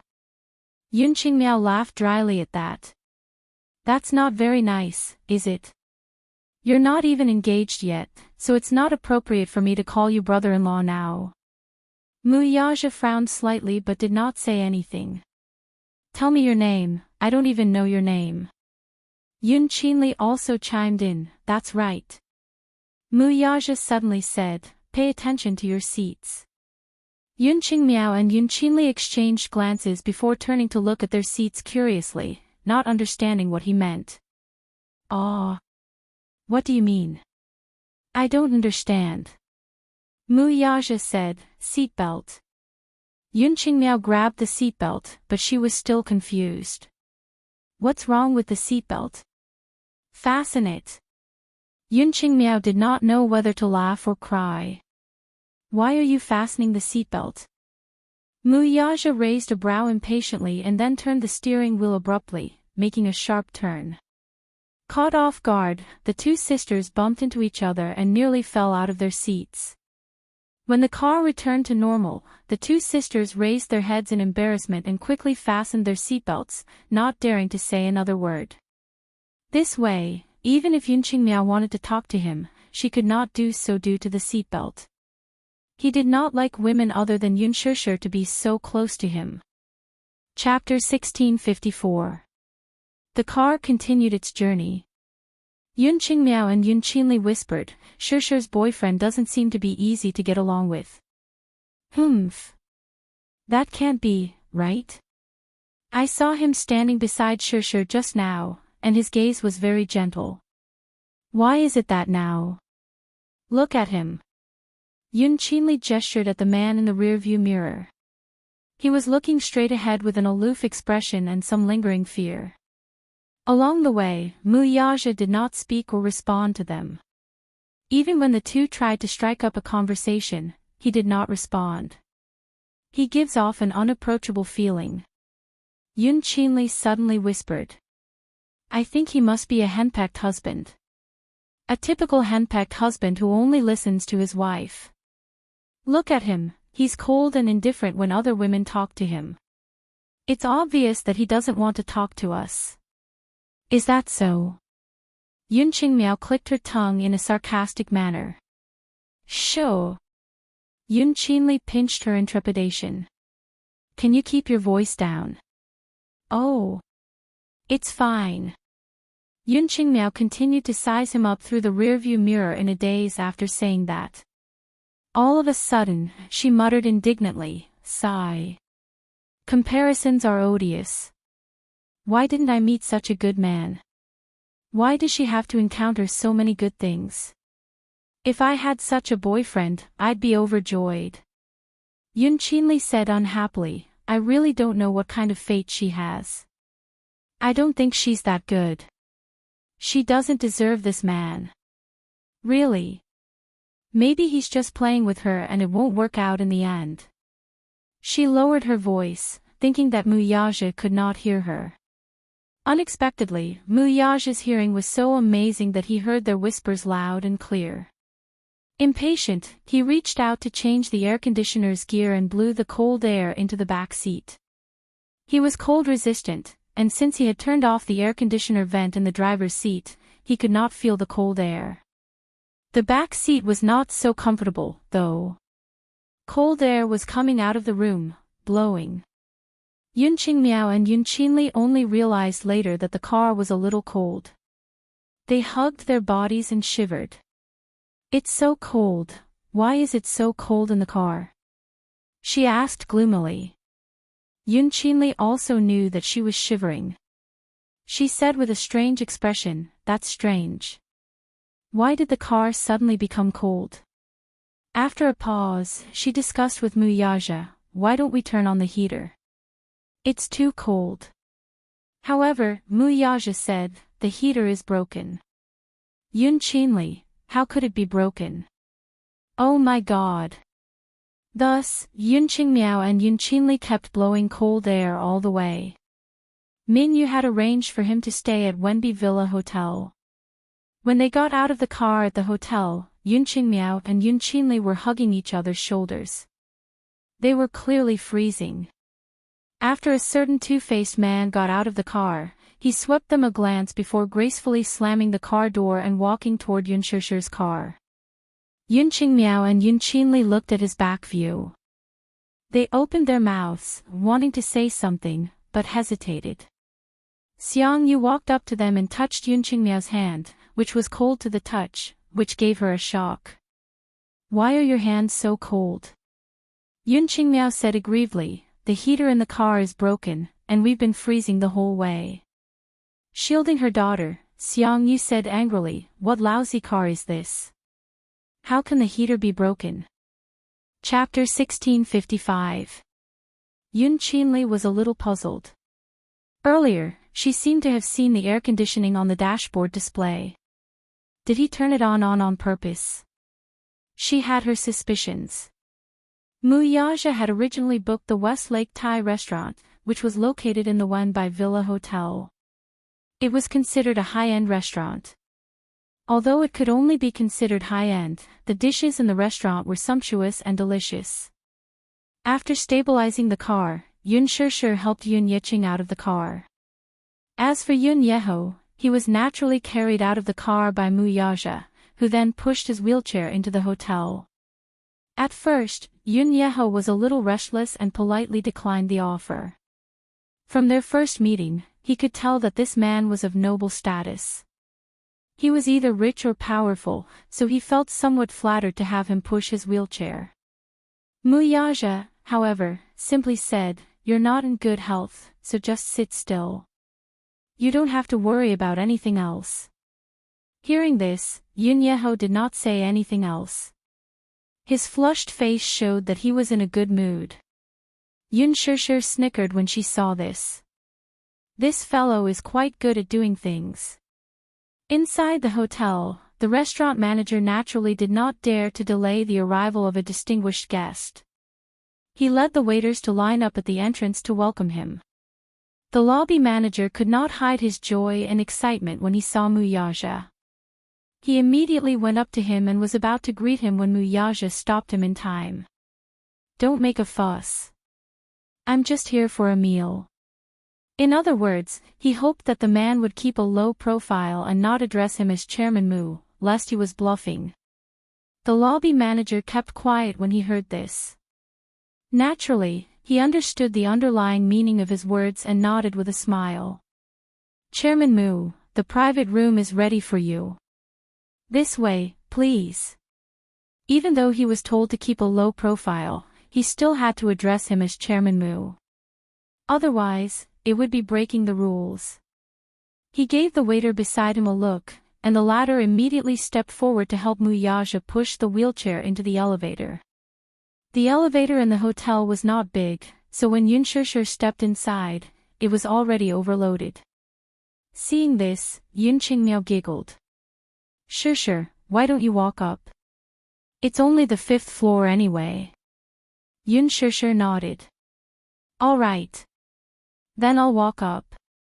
You guys enter the private room first." Just as the elevator doors were about to close, Muyaja suddenly stepped out. Yun Shishir was stunned. "What are you doing?"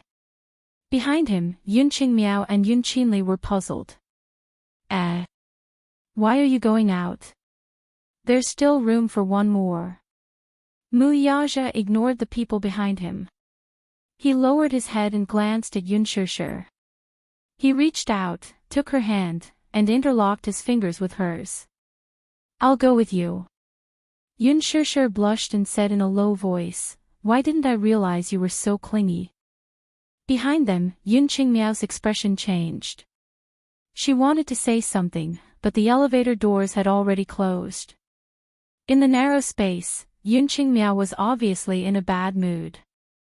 Her mother glanced at her and chided, "What's wrong with that long face?" "Nothing." Yun Qinli suddenly asked Yun Yiqing out of curiosity, "Uncle, what's the background of Shishi's boyfriend?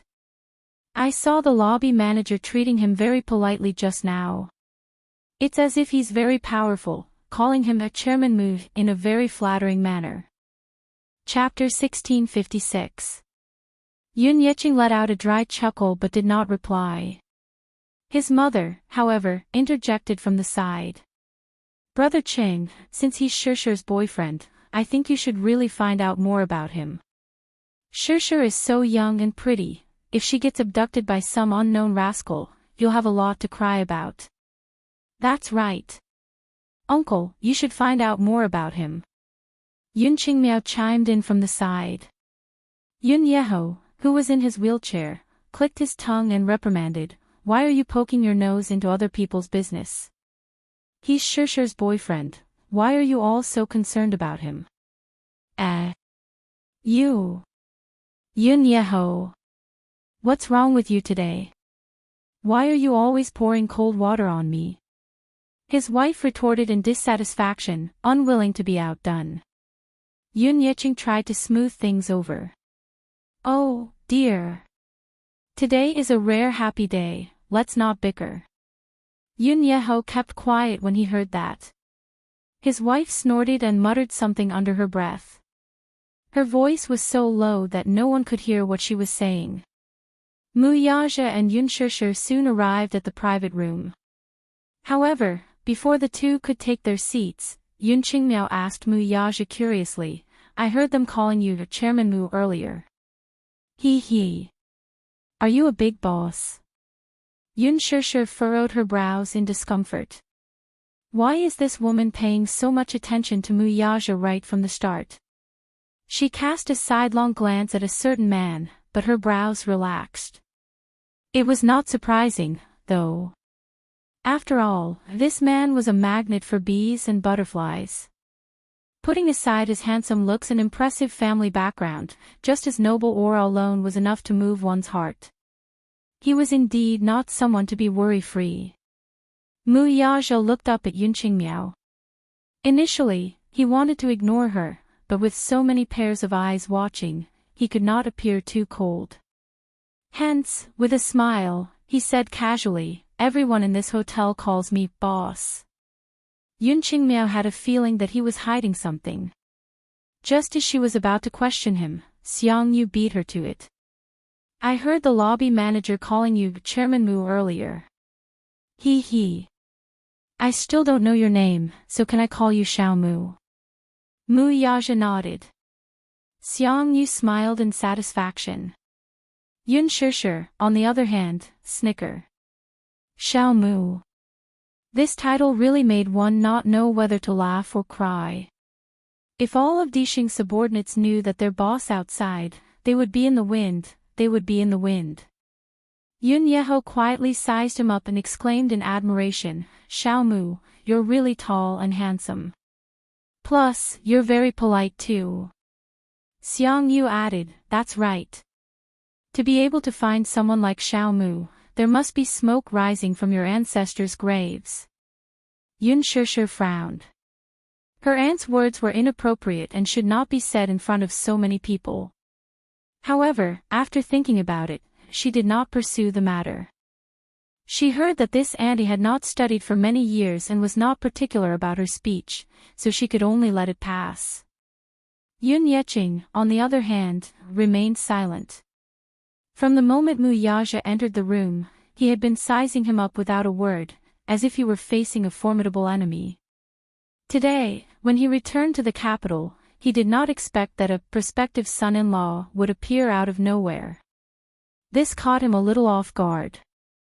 Thus, he had yet to digest it until now. Chapter 1657. As they exchanged pleasantries, the dishes were served one by one. Everyone chatted as they ate. For some reason, though, Yun Shishir had a feeling that the topic at the table revolved around Muyaja. Even though Muyaja was unwilling to pay attention to it, he still maintained a courteous look on his face. She asked, "Little Mu, how old are you this year?" Muyaja answered, 28. She exclaimed, "Oh, dear. I really couldn't tell at all. I thought that you're only 22 years old today. That means that you've already had some aspirations of entering society." Muyaja answered, "I started working when I was 20. She lamented, "Does that mean that you didn't make it to university?" Yun Qinli replied, "Sigh. I didn't go to university either. I got in, but I couldn't afford the tuition fees, so it was delayed." As she spoke, she did not forget to secretly shoot a resentful glance at her father and Yun Shishir. Yun Shishir, who was busy taking care of her father, did not notice her sister's gaze. Muyaja answered, "I did go to university, but I finished all my studies when I was 19. Her eyes widened in shock. "Which university are you from?" Muyaja answered, "Stanford." Her eyes widened. "Why are you tearing up the blanket?"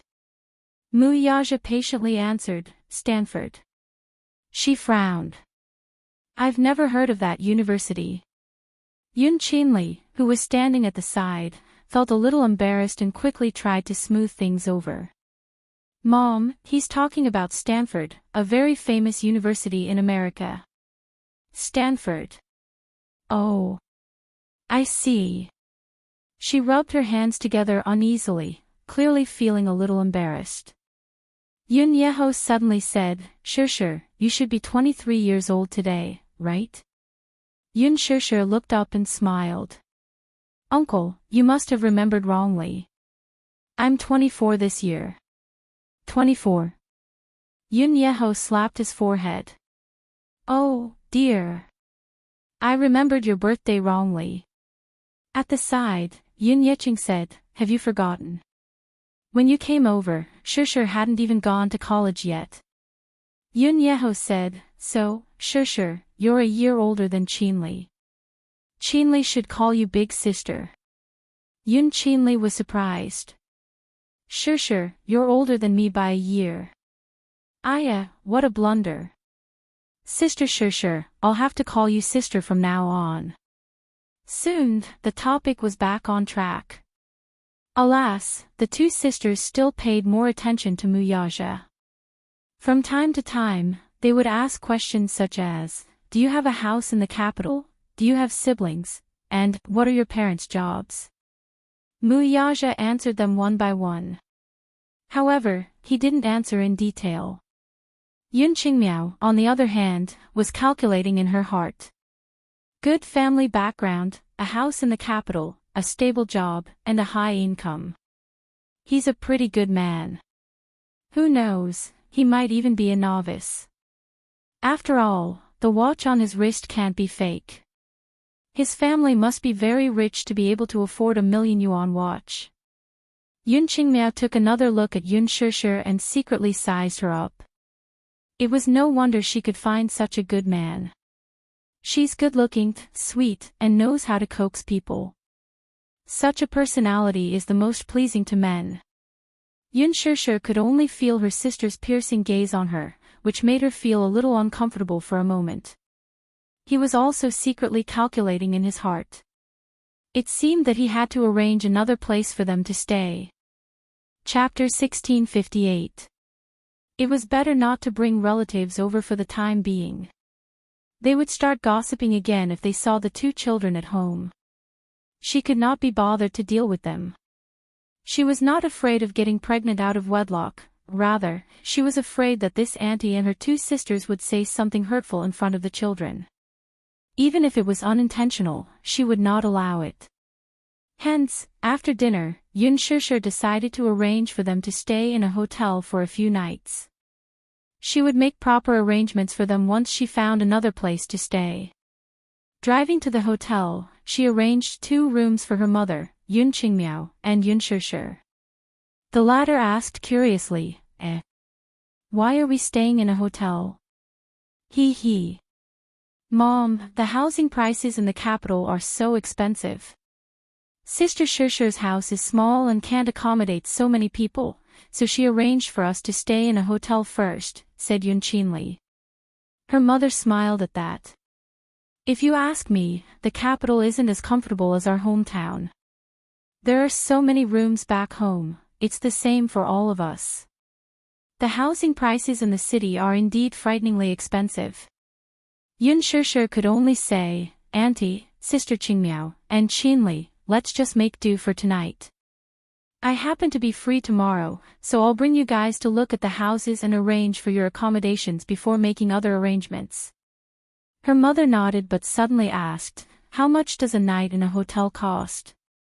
I don't have much money on me.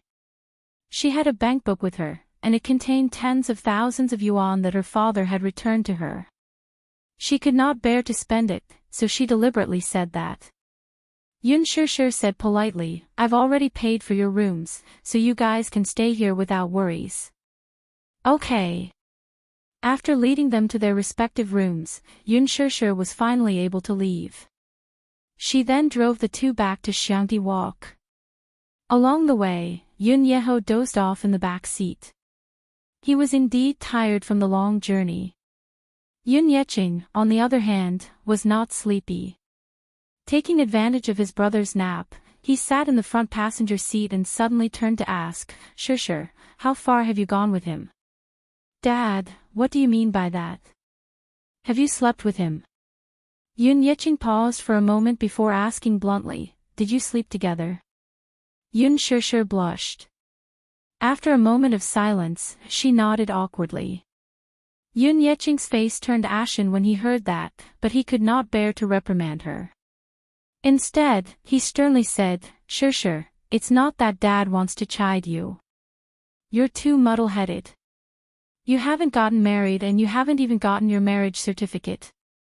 It's not right for you to be living together. Dad, it's not that Dad doesn't know some things. He's just pretending not to know.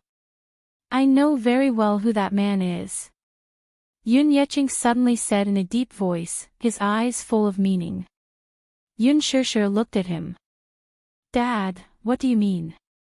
Yun Yeqing did not intend to hide it from her and went straight to the point.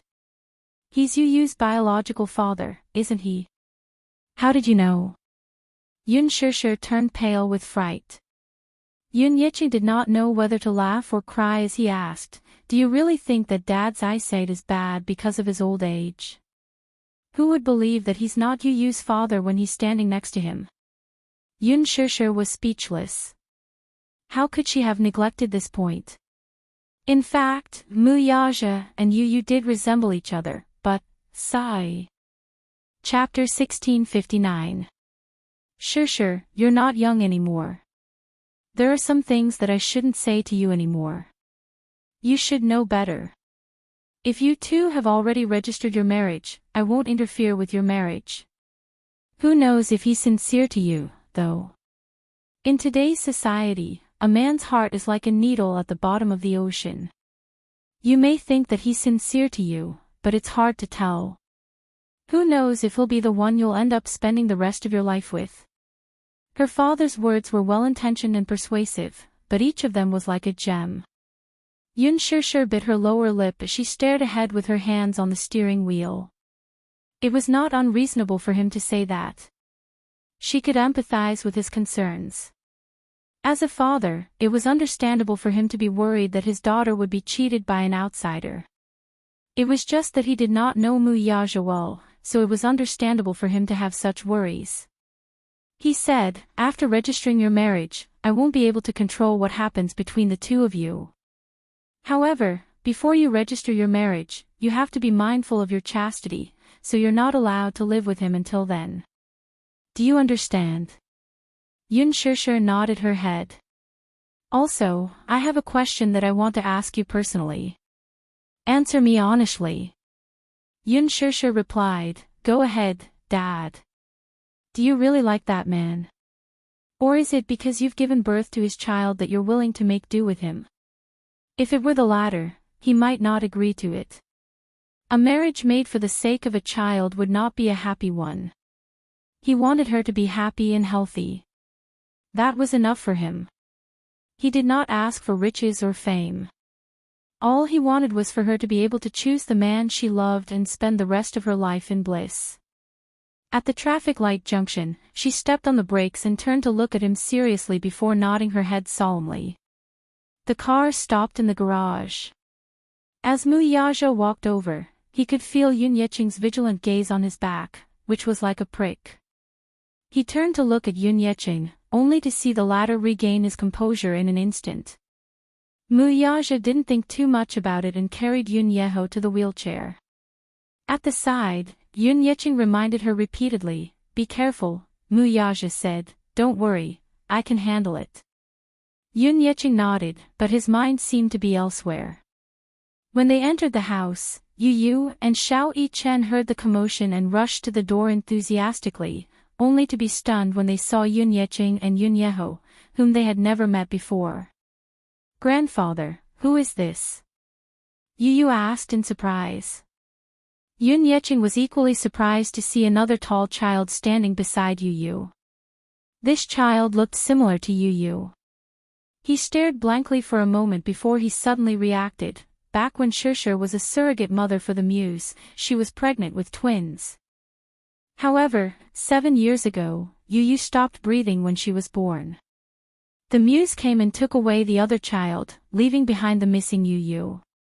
This child was probably the other healthy child. Xiao Yi-chen looked at Yu Yu, then at Yun Yeching, and finally at Yun Yeho in the wheelchair. Chapter 1660. Xiao Yi-chen was also quick-witted and had a sweet tongue. Hence, he followed Yu Yu and enthusiastically called him Grandpa. This greeting almost melted Yun Yeching's heart. He squatted down in front of him and hugged him. "Little guy, what's your name?" Xiao Yi-chen was not at all afraid of strangers. His lips curled into a confident smile. "My name is Mu Yi-chen." "Grandpa, you can call me Xiao Yi-chen." "Xiao Yi-chen. You're so obedient." "So obedient." Yun Yeching lovingly caressed his tender face, but his heart was filled with emotions. 7 years ago, he had brushed shoulders with this child. Back then, when the child came out of the delivery room, he was wrapped in swaddling clothes and wailing loudly. The Mu family was very strict in protecting him, with bodyguards in black leading the way. At the entrance of the delivery room, there were nurses from the Mu group's private hospital waiting to take the child away. As he passed by, he caught a glimpse of the child's wrinkled and red face and his tender little hands waving about in the swaddling clothes. At that time, he had the urge to snatch the child away from them, but he knew that such an outcome would be terrible. Hence, he restrained his impulse. Other than that one time, they had not seen each other for 7 years. Yun Yeching could not help but size him up seriously. His small face was fair and translucent, as if it was carved out of jade. It was especially adorable, pure, and charming. His eyes were similar to Yun Shishir's, but his silhouette resembled his father's handsomeness. For a moment, Yun Yeching was touched. He could not help but hug the child's shoulders and caress him over and over again. Yun Yeho, on the other hand, felt incredulous when he saw this. Who were these two little guys? Their eyes were very similar to Yun Shishir's. However, thinking about it, he felt that something was amiss. Yun Shishir was only 24 years old and unmarried.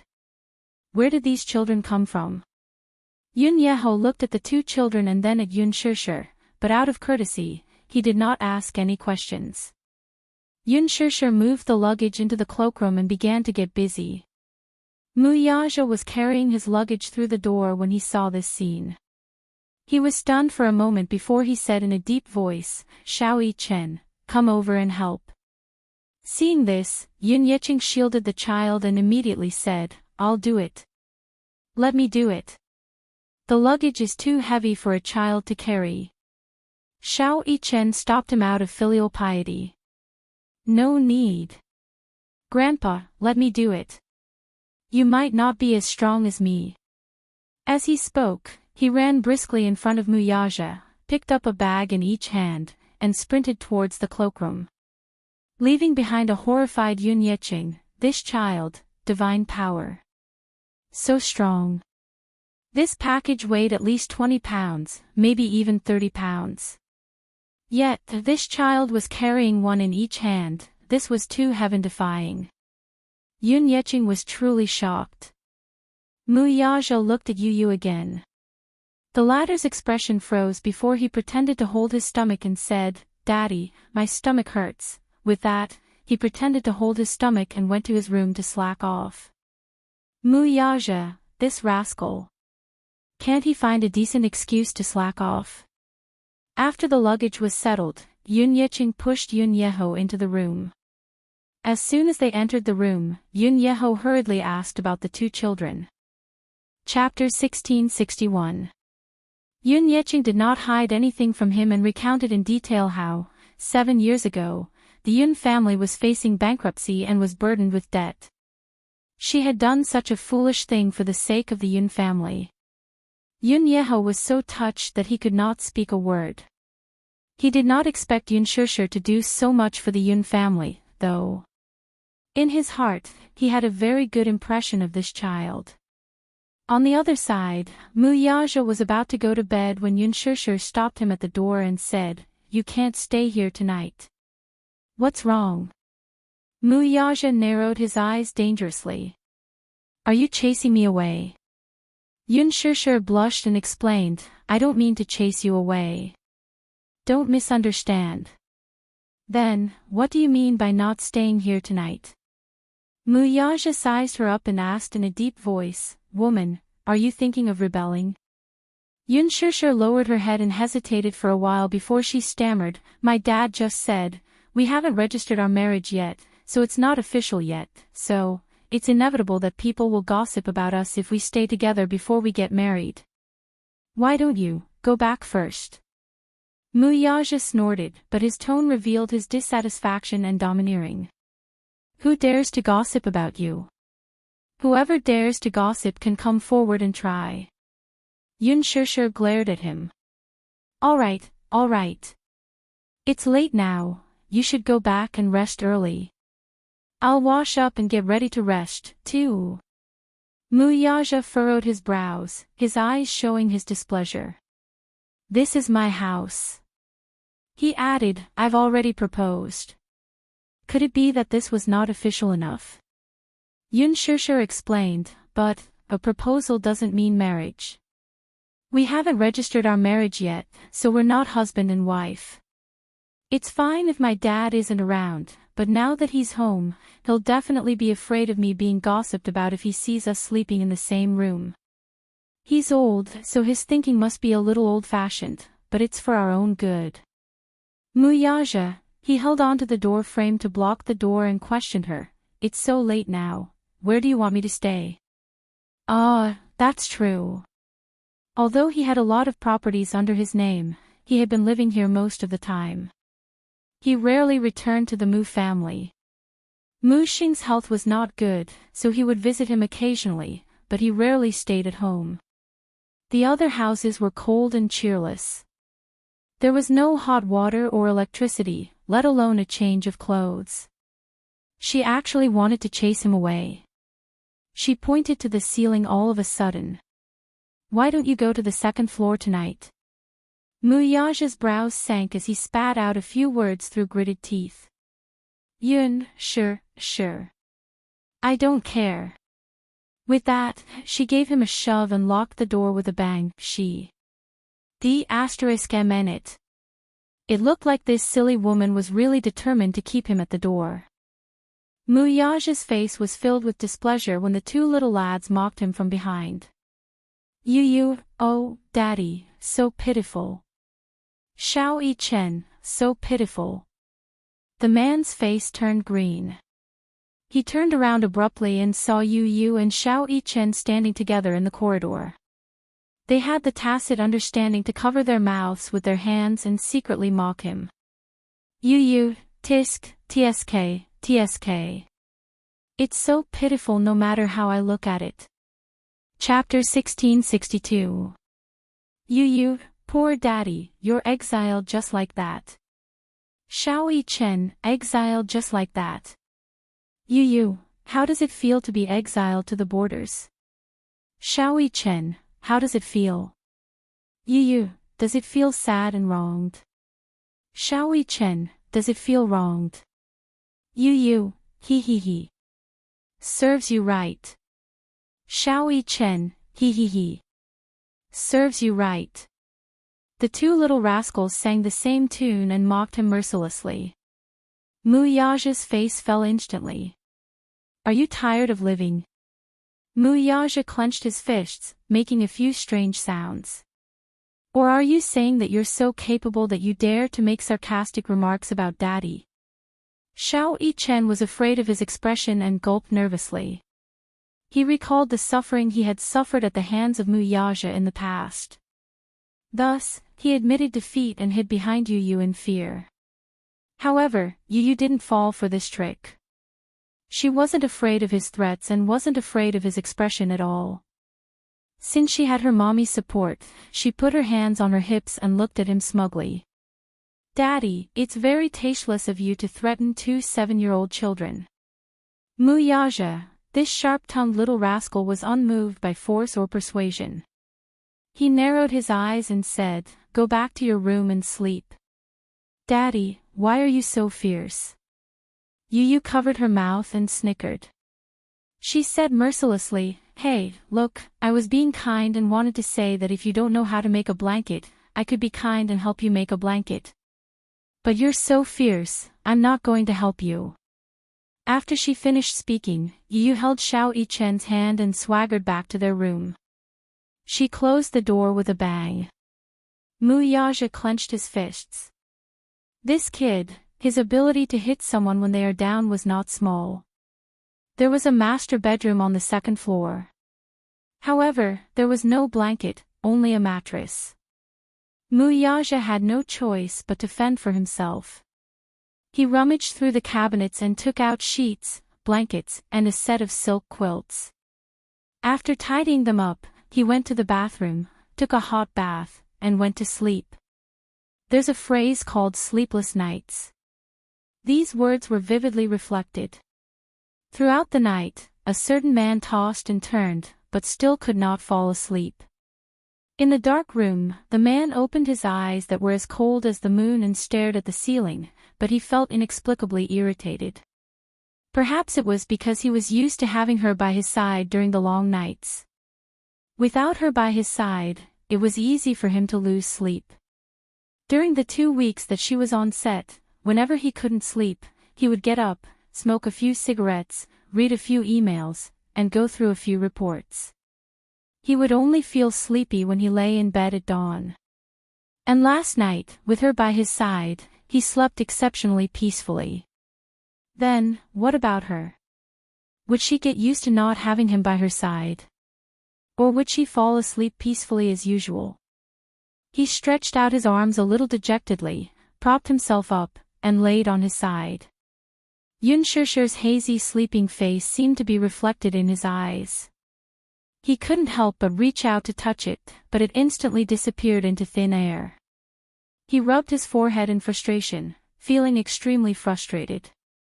The next morning, Yun Shishir had just finished washing up. When she walked out of the bedroom, she saw Mu Yaja sitting in the living room, smoking a cigarette and flipping through the newspaper. He leaned against the sofa lazily. His neat black hair was slightly messed up by the morning breeze outside the window, covering his pair of deep eyes. As a result, she couldn't see his expression clearly. She was stunned. "You're up so early." When Mu Yaja heard her, he raised his head, put down the newspaper, and walked towards her. Chapter 1663.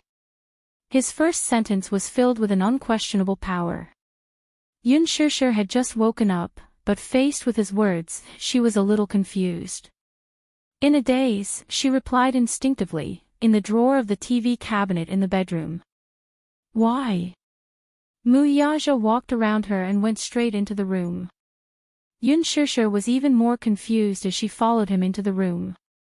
However, she saw Mu Yaja squatting in front of the TV cabinet, pulling open the drawer and rummaging through the cabinets. Finally, he found her household register among a stack of documents. "What do you want to do with my household register?" Yun Shishir furrowed her brows as she stared at his cold and deep face. She was a little guarded, but after racking her brains, she still couldn't figure out what he was trying to do. Mu Yaja ignored her words and flipped open the household register until he reached her page. Then, he grabbed the household register in his hands and suddenly stood up. He was so tall and straight that it made the room seem small and narrow in an instant. Yun Shishir saw him holding the household register tightly and was even more puzzled. She couldn't figure out what he was trying to do so mysteriously early in the morning. However, she saw him walk in front of her and get close to her. He lowered his head and asked, "Where is your identity card?" It's in my wallet." Yun Shishir didn't understand, but she still answered obediently. "Where is your wallet?" Yun Shishir blinked. In the glove compartment of the car." Mu Yaja suddenly grabbed her and walked out of the door in big strides. Yun Shishir struggled for a while and asked with furrowed brows, "Mu Yaja, you're being so mysterious early in the morning. I can't figure out what you're trying to do." "Follow me." Yun Shishir was stunned and asked in confusion, "Follow you where?" He turned his head abruptly and stared into her eyes as he enunciated each word clearly. "I propose to you, HM." Yun Shishir nodded her head belatedly. "Yeah, you promised me." "N." Mu Yaja said again, but his handsome eyes flashed with a touch of light. Yun Shishir pursed her lips, but there was a hint of shyness on her face. She didn't know whether to laugh or cry as she said, "Why are you asking this? I don't understand the meaning behind your words. Answer me first." Mu Yaja paused. His tone was so strong that no one dared to defy him. "You promised me, Yes. Yes." Yun Shishir was stunned. She felt that the man standing in front of her seemed to be possessed early in the morning. When she woke up, she saw him sitting on the sofa, flipping through the newspaper. She saw that he looked a little tired, but she couldn't figure out when he had slept last night. Hearing this, Mu Yaja suddenly gave a deep smile and raised his brow elegantly, forming a beautiful crease between his brows. "Then follow me." With that said, he held her hand and was about to walk out of the door. His strides were extremely long, and he walked with his head held high, as if he couldn't wait to do something. Yun Shishir found it difficult to keep up with him. She stumbled and staggered a few steps. She said in annoyance, "What exactly is it?" "To the Civil Affairs Bureau." These 4 short words made Yun Shishir completely confused. What? Civil Affairs Bureau. Perhaps his decision came too suddenly, so she was stunned for a long time. Suddenly, she asked a question very foolishly, "Why are we going to the Civil Affairs Bureau?" Chapter 1664. Her question was simply too silly. Mu Yaja lost his cool at once. With a playful look in his eyes, he could not help but ask, "Register our marriage." What else could they do at the Civil Affairs Bureau? Yun Shishir gaped in shock. This was such a sudden decision that she was completely unprepared. Hence, when Mu Yaja said the words "register our marriage," she was left with nothing but shock and confusion. She wasn't ready yet. It was so sudden, she was completely unprepared for it. "What's wrong?" Mu Yaja saw her hesitant look and narrowed his handsome eyes slightly in displeasure. "You're not willing." Yun Shishir immediately replied, "No. I'm not unwilling." "Then, why do you have such an expression?" Yun Shishir answered truthfully, "I'm not ready." She suddenly thought of something and asked quizzically, "Have you checked the almanac?" "The almanac?" Mu Yaja raised a brow. Yun Shishir smiled. You might not know common sense. Although we're only registering our marriage and not holding an official wedding, we still have to check the almanac to register our marriage. If it says that today isn't a good day to get married, then it means that it's not a good day to register our marriage. Muyaja, however, curled his lips. I've already checked it. Yun Shishir was even more dumbfounded. Ah. He knows how to check the almanac. Yun Shishir suddenly looked at the newspaper on the low table in the living room and suddenly realized why he was sitting on the sofa and flipping through the newspaper early in the morning. So this man had already prepared everything. Muyaja waved the household register in his hand and smiled. Come with me. Not allowing her to refuse, he held her hand and walked out of the door. After Yun Yecheng got out of bed, he first helped his younger brother wash up. When he walked into the living room, he saw Yu reading the newspaper on the sofa. His head was bent as he flipped through the pages, but when he reached the corner of a page, his lips suddenly curled into a smile. Yun Yecheng asked, Yu, is your mommy awake yet? Yu lowered her head and flipped through the newspaper. Then, she looked up and smiled brightly. It's time to go out. He asked curiously, Where did you go? Yu thought for a moment and smiled. He probably went to the Civil Affairs Bureau. He closed the newspaper. The moment the wind blew in from outside the window, it lifted a corner of the newspaper. On the page of the almanac, it showed, marriage. Muyaja drove to the Civil Affairs Bureau. Along the way, Yun Shishir still had a mysterious and subtle feeling. In fact, it was a little unbelievable. Therefore, when the two of them arrived at the entrance of the Civil Affairs Bureau and got out of the car, their heads felt heavy and their feet felt light. They were still in a daze. She had an inexplicable feeling. She felt as if she was a duck that had been forced onto a perch and was at the mercy of others. She was inexplicably dragged to the Civil Affairs Bureau, clearly with a bit of coercion. Although the marriage partner standing next to her was handsome and had a prominent family background, and just 2 days ago, he had proposed to her, and she had gladly accepted. If it were any other woman, she would be so happy that she would be on cloud 9. However, perhaps it was because he was too sudden and overbearing that she felt as if she was being coerced. She did not know where this impulse of his came from, but it was like a whirlwind that caught her off guard. Could she regret it? Yun Shishir thought with tears streaming down her face. Chapter 1665. It wasn't that Yun Shishir wasn't looking forward to the marriage, it was just that it was too rushed and it made her feel unreal. When they were queuing up to register, Yun Shishir only felt that there was a dark cloud above her head. Lightning flashed and thunder rumbled from time to time. The strong wind blew and messed her up.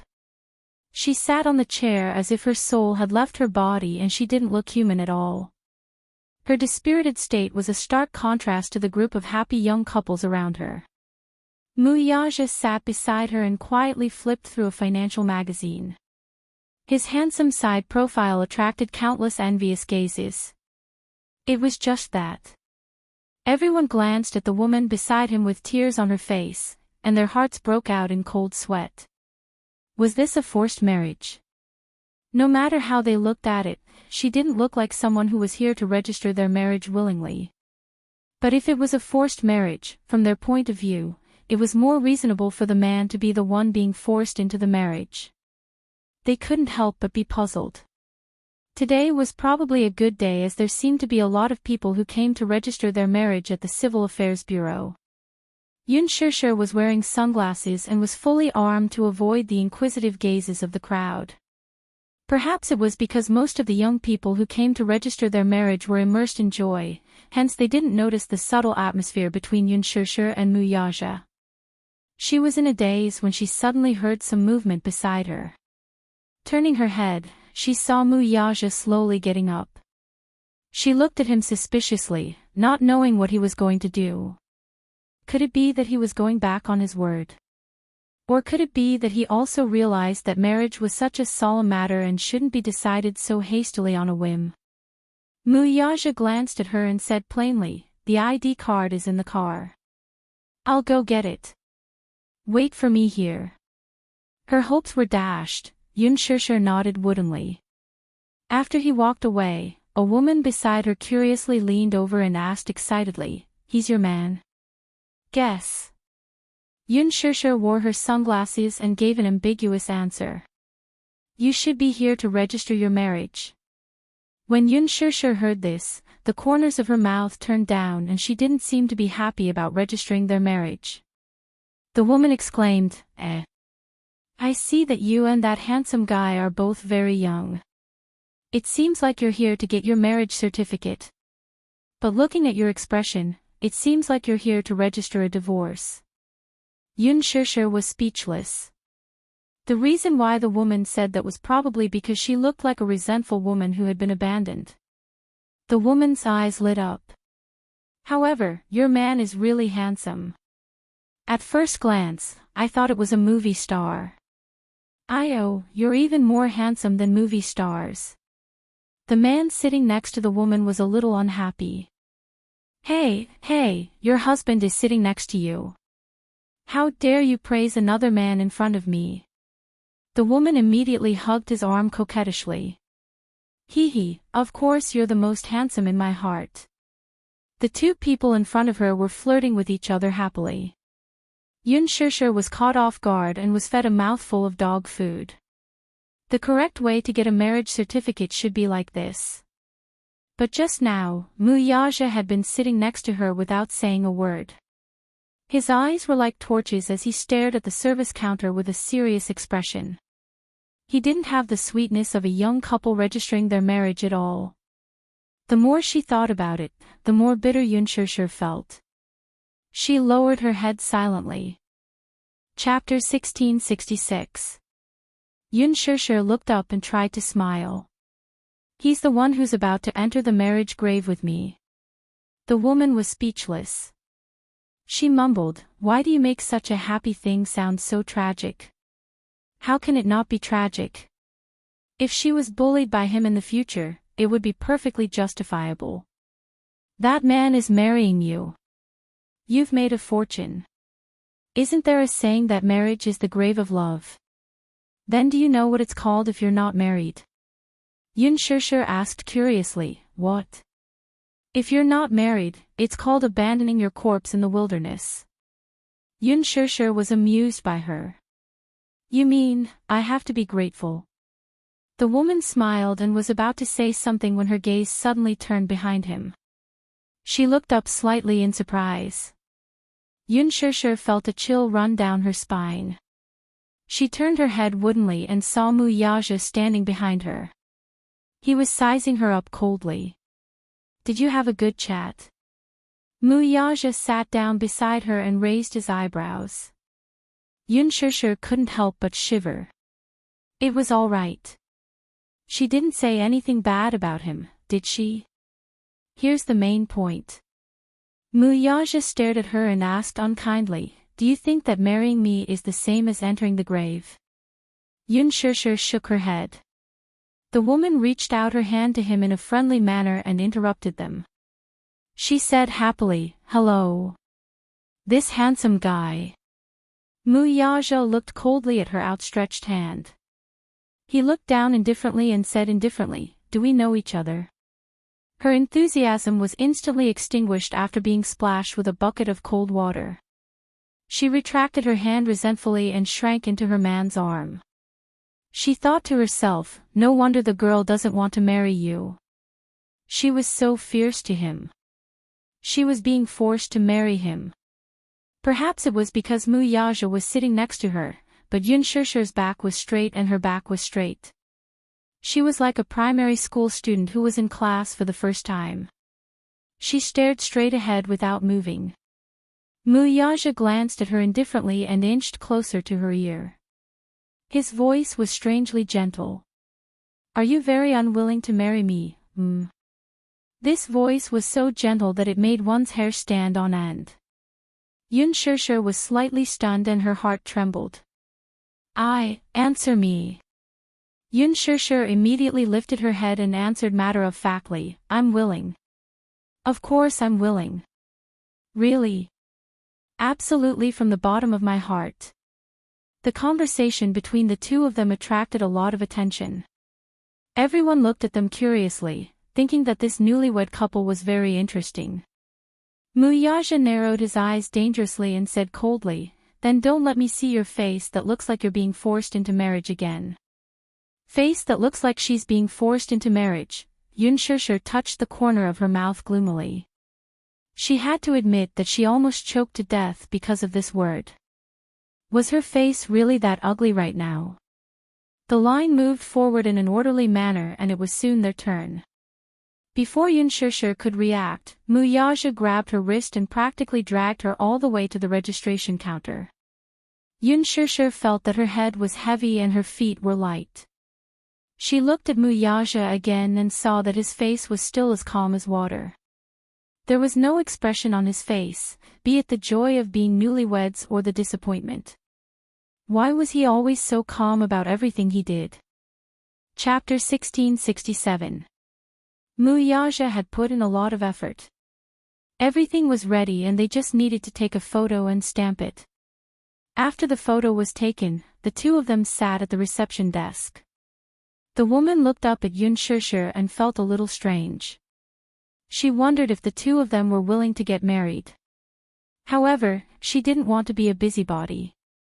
Just as she was about to hit the stamp, she saw Yun Shishir suddenly jump up like a little puppy. She held the woman's hand that was holding the stamp tightly and shouted, "Wait." After she said that, the staff was shocked by her. They looked up blankly and stared at her blankly. After a while, they asked blankly, "What? What's the matter?" See, it was indeed a forced marriage. Was there a need to be so shocked? Only then did Yun Shishir realize what she had done. Blinking her eyes, she suddenly felt a chill run down her spine and shuddered.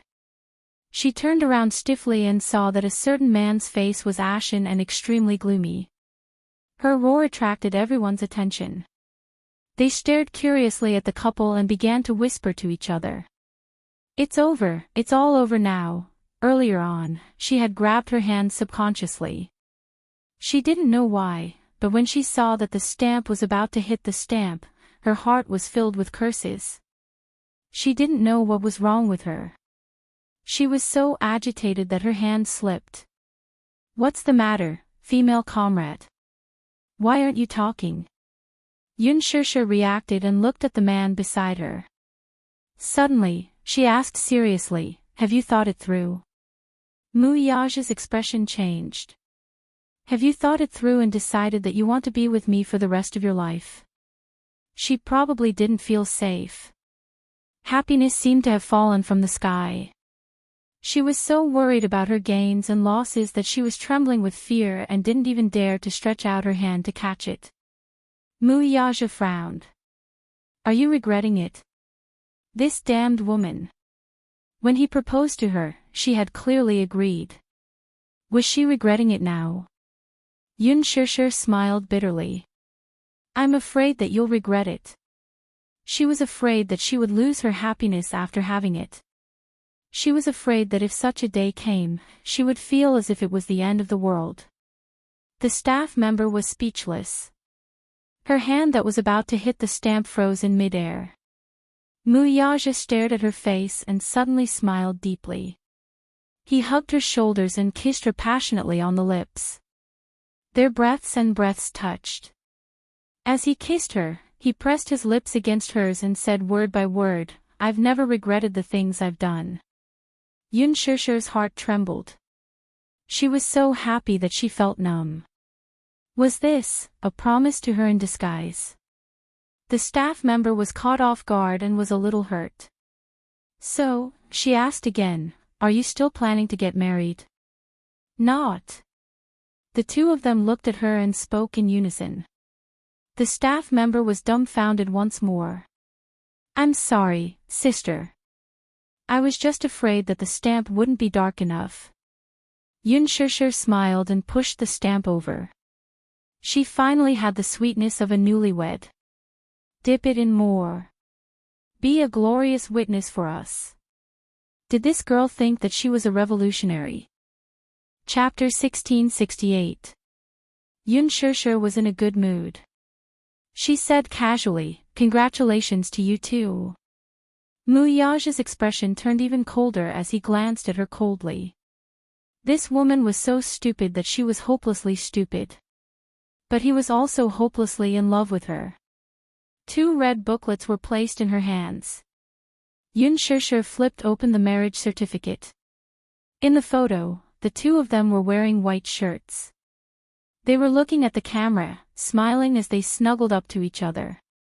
As she looked at it, the corners of her mouth couldn't help but curl up. Her mood was as though she was sitting on a hot air balloon, slowly floating into the clouds. She was married. They were married. On the 25th of December 2016, she married herself to him. She was so elated that when she walked out of the Civil Affairs Bureau, she still felt like she was floating. Look! Yun Shishir was as happy as a child. She showed the marriage certificate to him. "We're married." Mu Yaja looked at her dotingly and smiled. I know. Mu Yaja, look, it's our photo.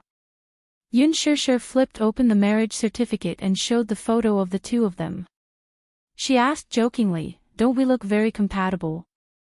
Mu Yaja couldn't help but laugh. Women are really fickle. Yun Shishir's smile faded a little. She didn't understand. "Why do you say that?" Mu Yaja said, "On the way here, you were so unwilling. Now, you're so happy." Yun Shishir retorted, "Hey, that's not called unwilling.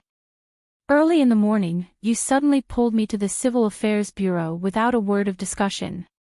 If it wasn't for the glaring sun outside, would have thought that I was still dreaming." He pinched her cheeks. His fingertips were so strong that she frowned in pain. "Pain? What are you doing?" "You know pain." "Of course." Mu Yaja's smile deepened. "So now you believe that this isn't a dream?" Yun Shishir smiled and suddenly turned around to face him. She reached out her arms and held his shoulders. He was so tall that when she hugged him tightly, she had to stand on her tiptoes. "How nice." Yun Shishir snuggled in his arms and suddenly said something that made him not know whether to laugh or cry. "Finally, we're not driving without a license." Mu Yaja, this stupid woman. But no matter how she was, he liked her. After getting into the car, she spread her hands. "Give it to me."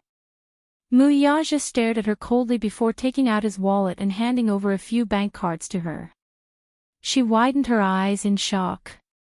"What are you doing?" Mu Yaja enunciated, "I'll hand over my bank card." Yun Shishir, you'll be in charge of the daily expenses. You. Do you have to be so self-conscious? Yun Shishir was shocked by his self-awareness. She only cared about money. Little money grubber. Mu Yaja couldn't help but give her a knock on the head. "What else do you want?" Yun Shishir rolled her eyes. "Of course it's your ID card." So she wasn't asking for his bank cards? Mu Yaja looked at her again, but his gaze was a little strange. Yun Shishir felt that he was looking at her as if he was looking at a pig. "Your gaze is very insulting," she reminded him carefully. Mu Yaja ignored her. He opened his wallet and passed his ID card to her. Chapter 1669. She was not reserved at all. She had just registered her marriage, and she was already calling him husband. Mu Yaja was annoyed, but in his heart, he was happy to be called husband.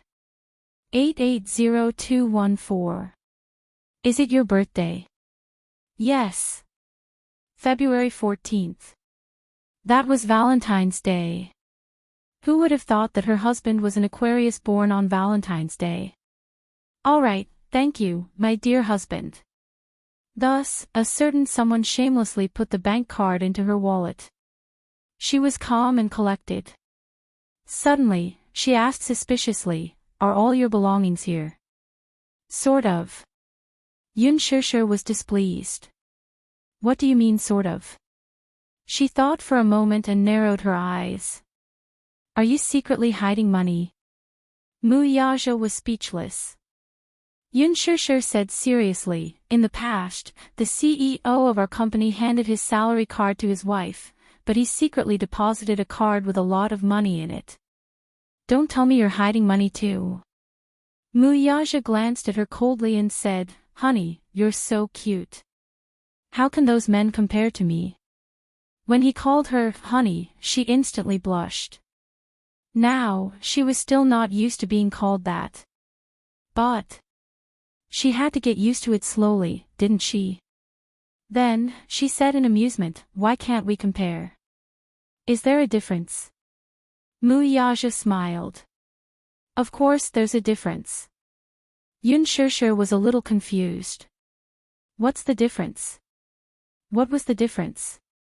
Just this salary card alone was different. Those big bosses, even if they handed over their salary cards to their wives, which one of them did not have other cards in their hands? Some of them, although they were CEOs in name, were hired by the board of directors or with high salaries. Their income could be felt. But it was different for him. He was the owner of Dishing Financial Group. Just the small change in his account was enough for the bank to make a huge profit. The daily interest could reach 8 figures. This was definitely not a bluff. For a huge financial group like Dishing, just the capital chain in their hands was impressive. With such a huge capital chain, the interest in the banks under the Mu Group just kept growing. It was already difficult to calculate. Moreover, with his status, how could it be just an account? The funds in the dozens of accounts under his name were constantly rolling in. What was a salary card? All he knew was that he was paying the salaries of hundreds of thousands of Dishing Financial Group employees. His so-called salary cards were probably just a few of the accounts under his name where he could move his funds. An account was an account, and property was property. His bank account wasn't fixed like those bosses. If he had to describe it, it was like a black hole in the universe. He couldn't see it and couldn't see its bottom. Even he himself didn't know how deep and how big it was. The balance in the card kept accumulating every day. It was probably inexhaustible even if he used it all his life. Therefore, the funds in the account he gave Yun Shishir included about 70% of the movable assets under his name. However, the amount in these accounts could only be said to be a fraction of his personal assets. After all, money would depreciate. After all, in today's inflation, the speed of currency depreciation was not something the bank's interest could keep up with. Chapter 1670. Therefore, most of the assets under his name were invested in real estate and other projects, such as resorts, hotels, shares of listed companies, consortiums, fund pools, private islands, and private land rights. The few digits in his account were just for appetizers. His assets were active, and every day, a few digits would be added to his account. However, even if it was just a fraction to him, to this stupid woman, it might be an astronomical figure.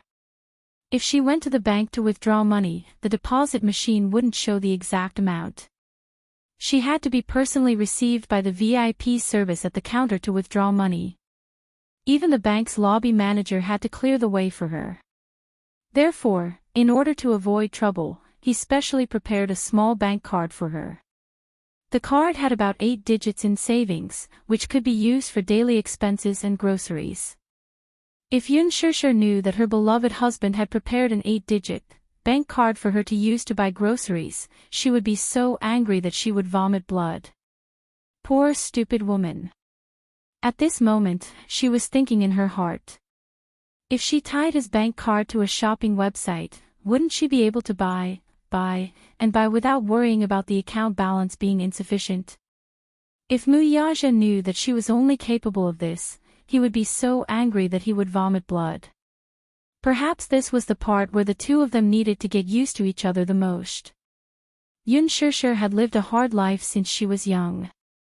She wished that she could break $1 into $2 to use.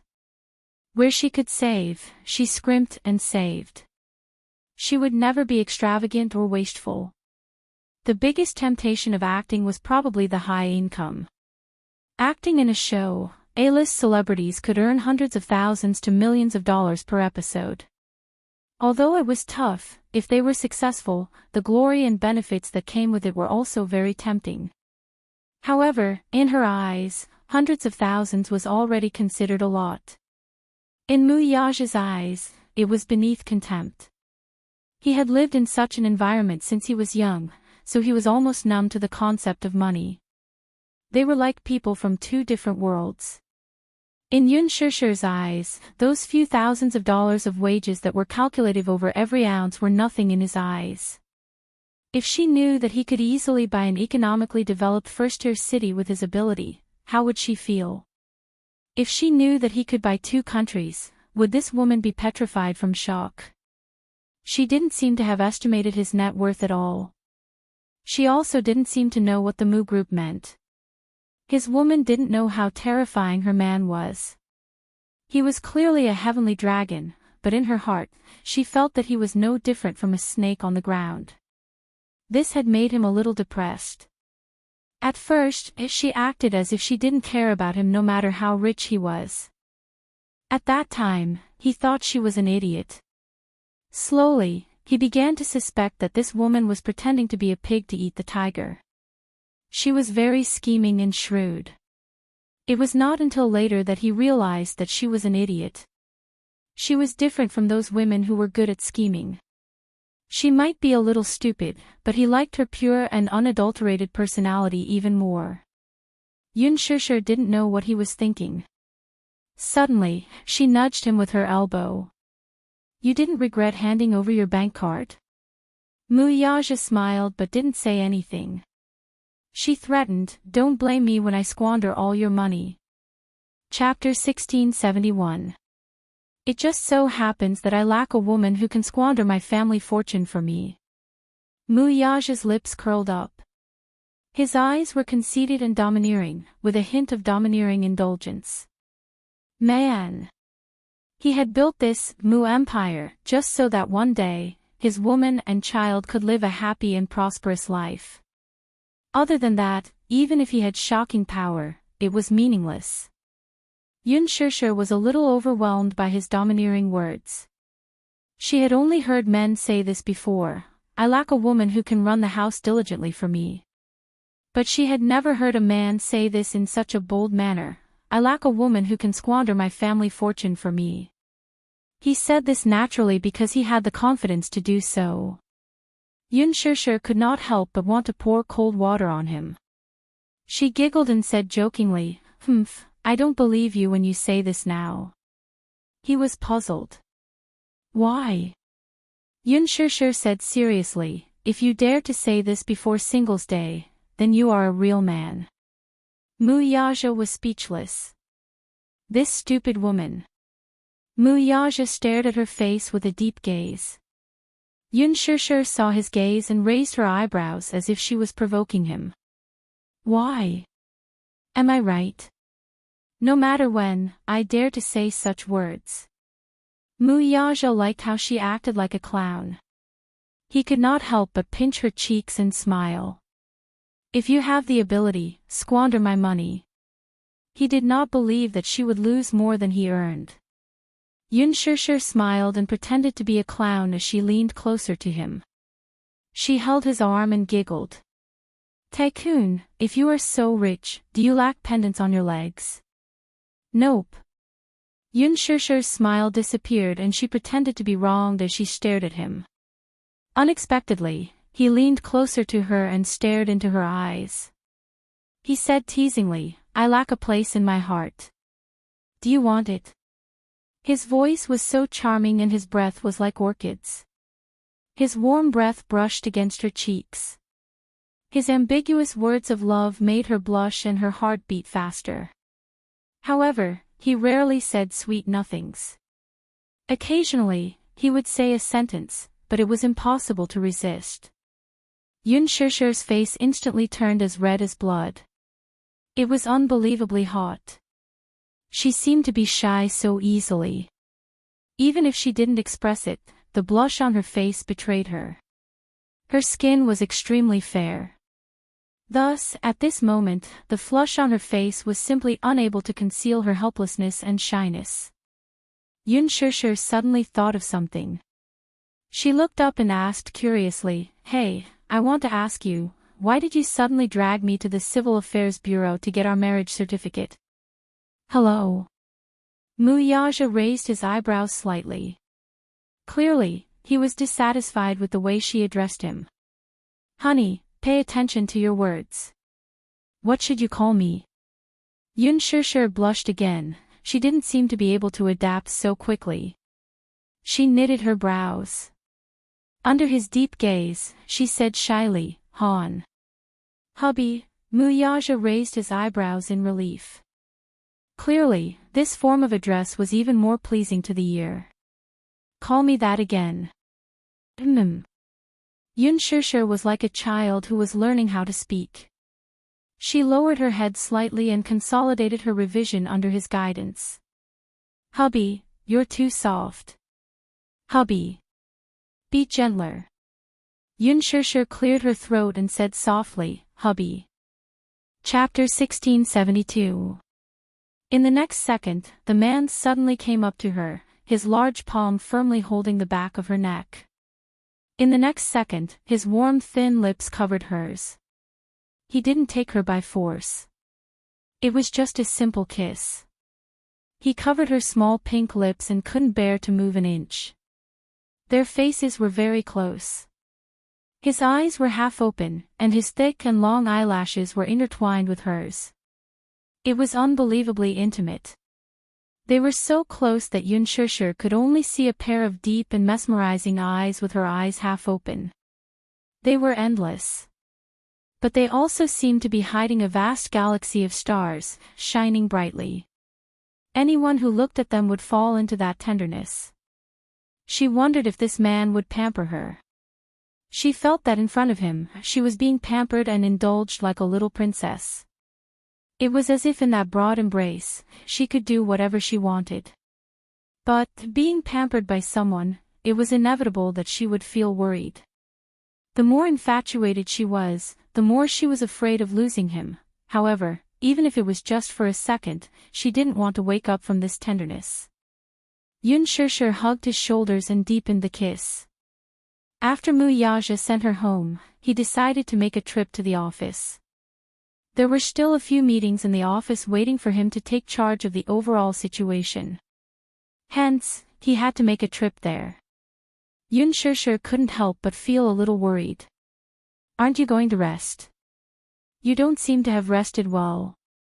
Muyaja saw the tenderness in her eyes and was interested.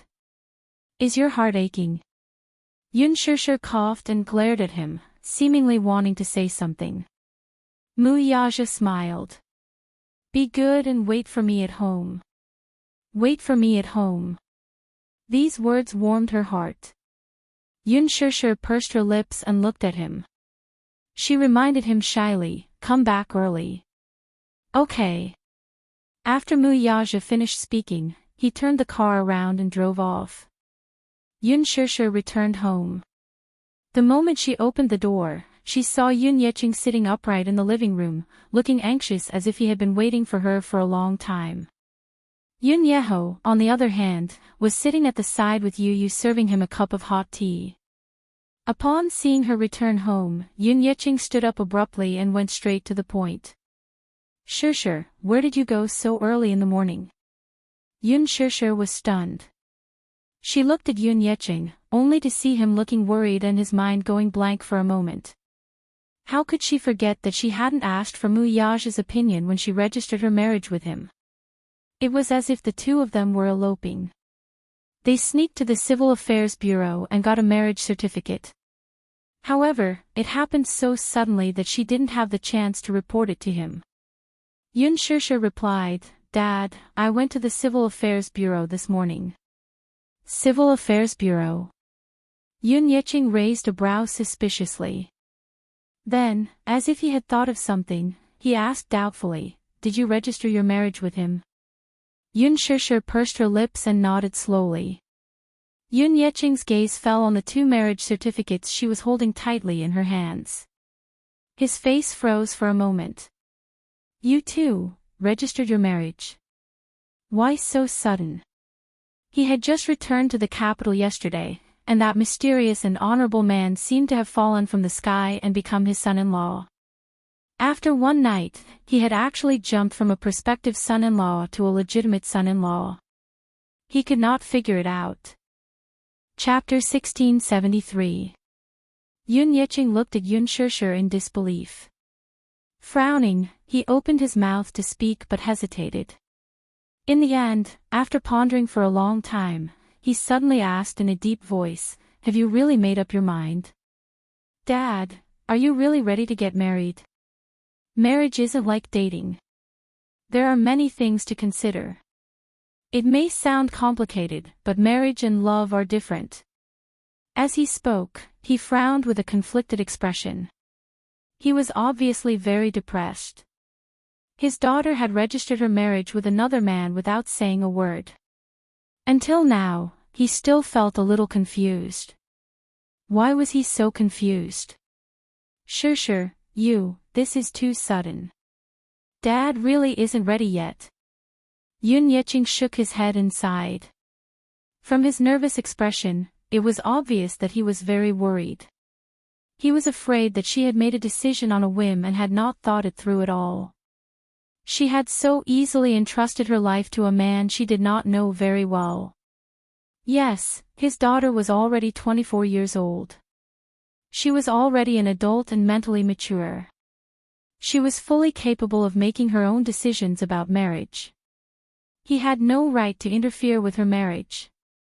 However, no matter how old she was, in his eyes, she was still a child who had not grown up yet. Therefore, he could not accept her sudden decision for the time being. There were a lot of things to pay attention to when getting married. Getting married wasn't as simple as getting a marriage certificate. Falling in love was a matter between 2 people. Marriage, on the other hand, was a matter between the man and the woman and the family. From the ceremony, asking for the name, choosing the bride and groom, every step was very serious and could not be sloppy.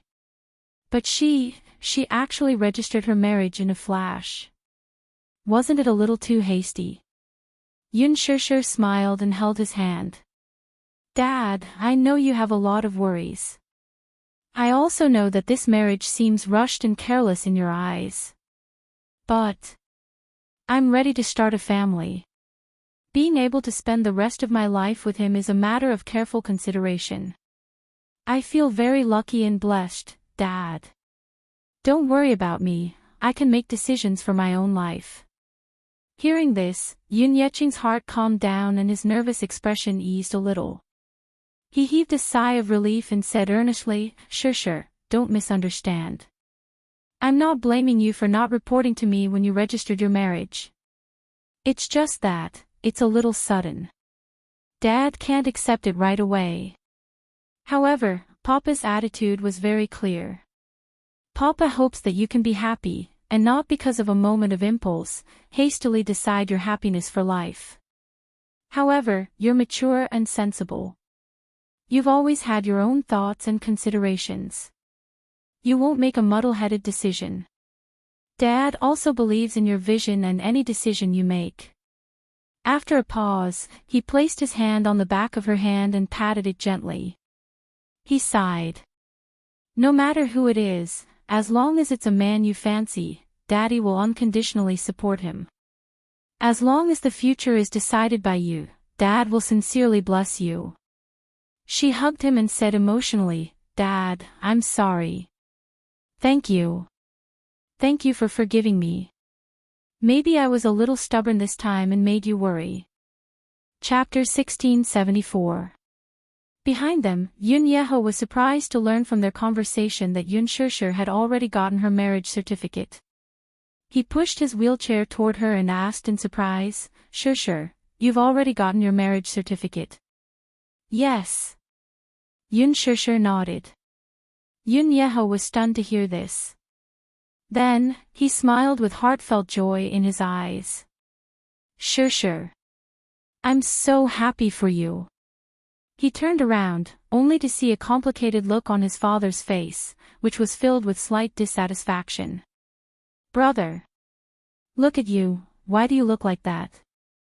Shishir has gotten her marriage certificate, it's a joyous occasion. This means that I'm in luck. It looks like I'll be able to attend Shishir's wedding soon. After a pause, he shifted his gaze to Yun Shishir and said, Shishir, Uncle sincerely wishes you all the best. I hope that you'll live a happy life. Yun Shishir was touched. Thank you, Uncle. Yun Yeching asked, where is he? The he was referring to was probably Mu Yaja. Yun Shishir replied, he still has work to do. He went to work after sending me home. Yun Tianyu and Xiao Yichen gathered around. The mischievous Xiao Yichen snatched the 2 marriage certificates from Yun Shishir's hands and flipped through them with Yu. He then exclaimed exaggeratedly, wow! Mommy is so beautiful. Daddy is so handsome. A handsome man and a beautiful woman, they're a match made in heaven. Yu glanced at him coldly and teased, Yo, Xiao Yichen, you're not simple at all. You finally used 2 idioms correctly, that's praiseworthy. Xiao Yichen was greatly provoked. He straightened his back and said seriously, I'm a cultured person. Yu mercilessly displayed his unparalleled sharp-tongued skills. Xiao Yichen, since you're so thick-skinned, why don't you lend me some for the winter? Xiao Yichen's face instantly crumbled. He wanted to cry but had no tears. Yu. He was not as eloquent as Yu. In terms of bickering, he was completely at a disadvantage. Xiao Yichen was so angry that he was about to cry. Yu saw that he was about to cry and immediately comforted him, don't lower your head, the crown will fall off. Don't cry, Yu will laugh. After saying that, a certain evil little munchkin even reached out his hand to rub Xiao Yichen's tender cheeks. Little Yichen looked at him innocently, letting him do whatever he wanted. Seeing the 2 children fooling around, Yun Yeching and Yun Yeho could not help but laugh. Yun Shishir could not stand it anymore. She grabbed Yu's little hand and slapped it twice. Yu, don't bully your brother. Xiao Yichen resentfully extended his little paw at her. Mommy, Yu snorted at the side. Xiao Yichen, you've grown up. Now you know how to act pitiful to gain sympathy. Humph. I'm not playing with you anymore. Xiao Yichen turned around with a look that said, I don't want to talk to you anymore. Yu smiled helplessly and walked over. All right. Daddy and Mommy are registering their marriage today. Let's get along peacefully, okay? Really? Xiao Yichen turned around and stuck out his little finger. Okay. Pinky swear. After the family had lunch, Yun Shishir drove to the hotel. Along the way, she asked Qin Zhou and Mu Shi to help her find a relatively quiet neighborhood where she could settle her siblings. Just as she arrived, she heard her daughter complaining. Shishir, why are you only here now? Didn't you say that you'll pick us up in the morning? Chapter 1675. Yun Qingmiao probed from the side, Shishir, don't tell me that you slept in early and couldn't get up. Yun Shishir explained, I had something on earlier, so I came late. Xiang Yu, who had already changed her clothes, walked out of the room and asked, have you arranged a house for us? She asked with a righteous tone, as if she were ordering her about like a servant, without the slightest bit of politeness or courtesy. Logically speaking, Yun Shishir had no obligation to settle everything for them. Looking for a house was their own business, so there was no need for her to arrange everything for them. However, Yun Shishir had done so for the sake of Yun Yeching and the fact that they were her distant relatives. Still, she felt that the woman's attitude was not polite at all. It was as if Yun Shusher was expected to do so. Even someone with a good temper like her could not help feeling a little uncomfortable when she heard the woman's words. She mumbled, "Not yet. I've already asked a friend to look for a quieter neighborhood. I'll bring you guys over to take a look right away." Only then did the woman nod in satisfaction. "All right." Yun Qingmiao and Yun Qinli exchanged glances before they suddenly asked Yun Shusher, "Is the house price in the capital expensive?" It's all right. We just came to the capital not long ago, so we don't have much savings on us. Can you bear the rent for us first? We'll talk about it after we've established a foothold in the capital." Although she was negotiating with her, her tone did not sound like she was willing to negotiate at all. Yun Shusher furrowed her brows but did not refuse. She had originally intended to bear the rent for them first, but the moment they said it, it sounded a little different. Still, Yun Shusher was an introverted person. Even though she felt uncomfortable, she did not take issue with them. After they were done packing their luggage, Yun Shusher paid for the room and drove them to the address Mu Shi had sent her. Along the way, Yun Qingmiao sat in the front passenger seat and leisurely browsed the passing scenery outside the window. In her boredom, she looked around the car when her gaze suddenly landed on Yun Shusher. Finally, she caught sight of the dazzling diamond ring on the latter's ring finger, which was holding the steering wheel. It was a 1-carat pink diamond. Yun Qingmiao had heard that pink was a rare color among diamonds. Moreover, it was an exquisite 1-carat diamond. Hence, there was some incredulity in her eyes, but more than that, suspicion. "Is this diamond ring real or fake?" she asked suspiciously as she looked around. Yun Qinli's attention immediately. She followed Yun Qingmiao's gazes, and saw the eye-catching resplendent ring on Yun Shusher's finger. Subconsciously, he exclaimed, "Wow! This diamond ring is so big. It's so bright that it doesn't seem real." Yun Shusher smiled but did not say anything. At the side, Yun Qingmiao asked, "Shusher, is this diamond ring real or made of crystal?" Yun Qinli answered matter-of-factly, "It must be real. If it's not, it'll be very embarrassing to wear it on one's finger and be recognized by people who know. Still, I can't tell if it's real or fake, nor can I tell." Chapter 1676. After receiving Yun Shusher's message, she quickly contacted a few houses and was now waiting at the entrance of the neighborhood for quite some time. After parking the car, Yun Shusher put on a mask and got out of the car. The assistant went up to her with a smile. "Shusher, are you not on set these few days? I heard that the director has arranged for you to rest since it's your birthday." Yun Qingmiao, who was listening at the side, raised a brow when she caught the hint. She asked in surprise, "Set? Director?" After a pause, she asked Yun Shusher in shock, "Shusher, are you acting now?" Yun Shusher gave an ambiguous answer. "You can say so." She was a little unhappy, though. She felt that she was trying to hide something from her. Without giving her a chance to ask, Yun Shusher said, "Let's go take a look at the houses first." With that, she stepped forward and quickly pulled her to the side. "Don't mention my identity, understand?"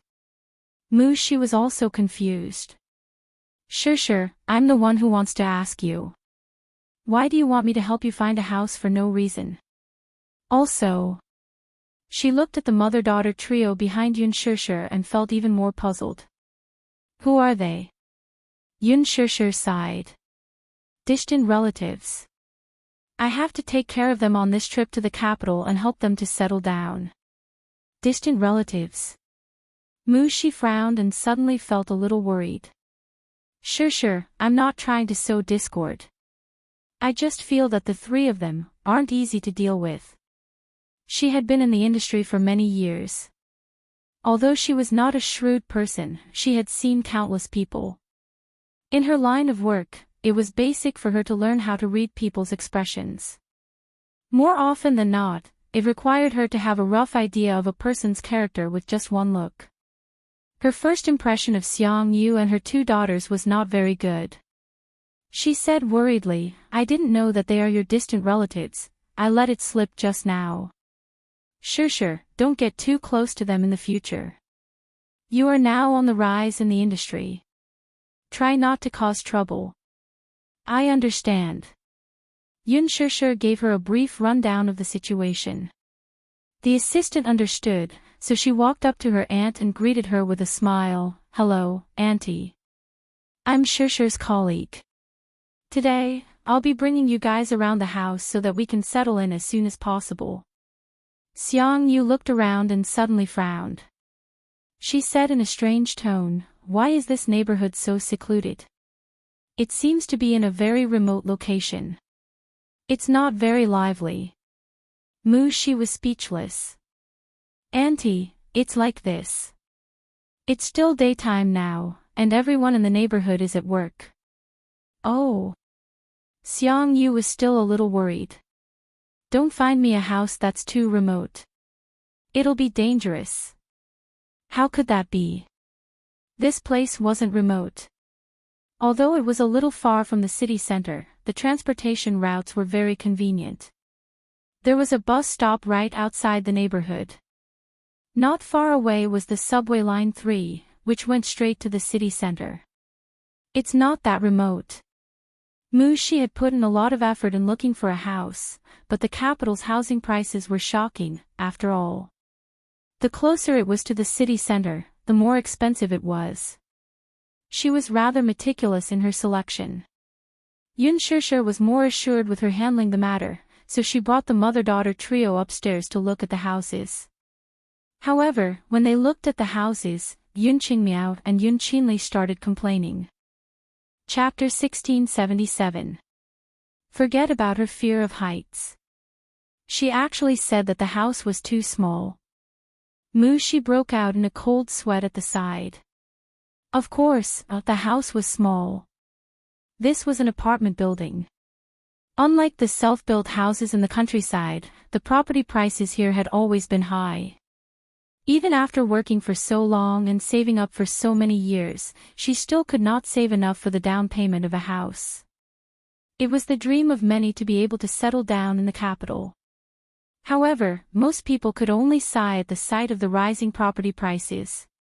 Alas, Yun Qingmiao's casual remark was, "The house is really small.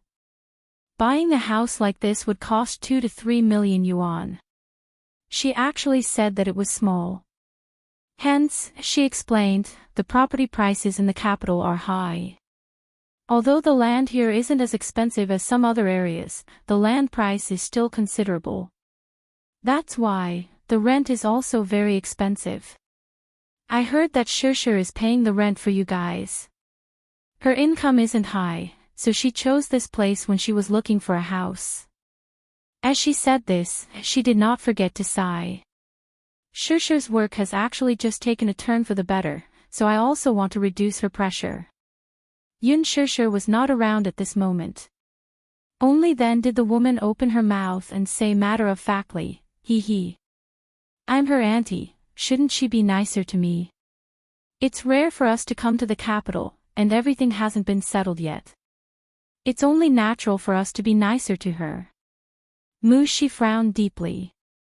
This woman was really blunt with her words. Just because she was Shure's auntie, did Shure have to be their slave? On what basis?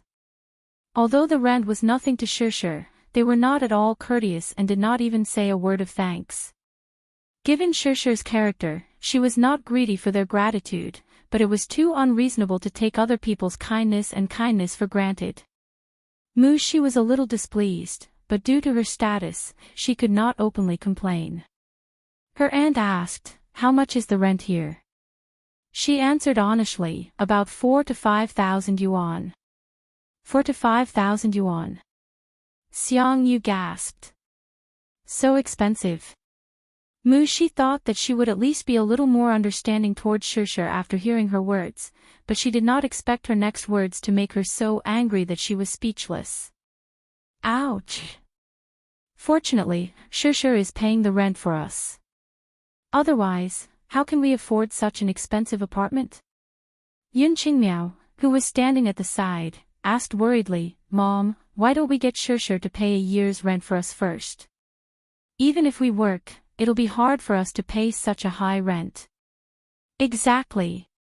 As for Sister Shusher, it shouldn't be too difficult for her to bear the rent for a year. Mom, go and talk to her. She'll definitely agree. Yun Qinli suggested from the side. Xiang Yu nodded, apparently thinking the same thing. Mu Shi had a taste of the mother-daughter trio's shamelessness. She spoke up from the side. Shusher has just started working, and you guys are asking her to bear the rent for a year. Auntie, you should be more understanding for Shusher. Xiang Yu suddenly frowned in displeasure. Yun Qingmiao asked, just started. That can't be. I see that she's quite well-to-do, she even drives a Mercedes-Benz. I'm guessing that her income should be very high. Otherwise, how can she afford to drive a Mercedes-Benz? Mu Shi thought to herself, it's none of your business what kind of car she drives. Even if she drives a Porsche, she has no obligation to support you guys. Chapter 1678. In the end, the two girls were dissatisfied with this aspect. Mu Shi could only contact another house and bring them to look at it. Yun Shusher, who was downstairs to learn about the property, was puzzled when she saw the crestfallen girl leading the trio down the stairs. Mu Shi, what do you think of the house? She then asked her aunt, Auntie, are you satisfied with it? It's too small. I think it's only about 80 square meters, it's too cramped. Her assistant explained, the house is about 100 square meters, but the higher the floor, the lower the occupancy rate. She then turned to Yun Shusher. Shusher, I just contacted a house in Funan district, but the bigger the house, the higher the price. It's fine. Yun Shusher was anxious to deal with them, so she did not mind if the house price was a little higher. On the way to Funan district, Xiang Yu suddenly asked, Shusher, Auntie has something to discuss with you. Yun Shusher replied, Go ahead, Auntie. Before that, Auntie wants to ask, is your monthly income high? She wanted to find out about her income first before acting according to the situation. Yun Shusher smiled helplessly. Auntie, just tell me what you want. I'll do my best to satisfy you. It's like this, Xiang Yu explained. We've just arrived in the capital, so we don't have much money. I just asked that young lady about the rent, it's indeed very expensive. 4,000 to 5,000 a month is not something we can afford with our current conditions. We don't have much money on us, and the capital's expenses are high, so we're afraid that we won't have enough. Qingmiao and Qinli haven't found a job yet, so Auntie wants to discuss with you whether you can pay a year's rent for us first. Once their jobs are stable, he. She did not say the rest directly, but the meaning behind her words was clear. She wanted Yun Shusher to pay a year's rent for them first. Yun Shusher readily agreed. Okay, no problem. The production team of The Green Apple had already paid her. Although it wasn't a lot and couldn't be compared to the first-tier brands, it was still a decent amount. Lin Fengtian treated her well and paid her double the amount stated in the contract. She was pleasantly surprised and grateful to him. In addition to the remuneration from the advertising contract. Therefore, to her, 40,000 to 50,000 was not a big number. When Xiang Yu heard her agree so straightforwardly, she became a little suspicious. How could he be so generous? She thought that Yun Shusher was going to make excuses. Once they arrived at their destination, Mu Shi was in charge of showing them around the house. Even though Xiang Yu was still dissatisfied with it, under her repeated persuasion, she finally agreed to settle on this place. Mu Shi heaved a sigh of relief and completed her mission. Yun Shusher and Mu Shi then moved their luggage up and sorted it out. She contacted the landlord, signed a lease contract, and paid a year's rent. Because of this, she felt a little indignant. Sure, your relatives are really the best. As she spoke, she repeated her friend's overboard words to her. Yun Sure smiled lightly. Alright, who doesn't have a few best relatives? Anyway, they were not going to spend the rest of their lives together. It was her fault. Chapter 1679. The more she spoke, the more agitated she felt for Sure. The more she thought about it, the more she felt aggrieved for her friend. On what basis? Sure had worked so hard to earn her salary from filming, yet because of these outrageous relatives of hers, they had to pay their rent for no reason. She knew that the three of them were poor, but was it reasonable for them to be poor? They clearly knew that the houses in the capital were expensive, yet they still insisted on coming here. Oh no, Sure was kind enough to pick out a house for them. She knew that the rent was expensive, yet she shamelessly asked for a house with a good location, a big house, and a slightly lower floor. In the end, they even asked Sure to pay their rent for a year. Even if they were shameless, they couldn't be this shameless, right? They were clearly parasites. They wanted to eat Sure dry. Now that they're showing such unsightly behavior, who knew how much more trouble they would cause in the future? The more she spoke, the angrier she got. If she were Yun Sure, she would definitely make them pack up and leave. Yun Sure furrowed her brows, feeling uncomfortable inside. She then smiled and said, if I don't pay for them, the situation will only worsen. Anyway, it's not a big deal to settle a matter that can be settled with tens of thousands of yuan. It's just that, Mu Shi, it's been hard on you. Sure. You. Do you understand what I'm trying to say?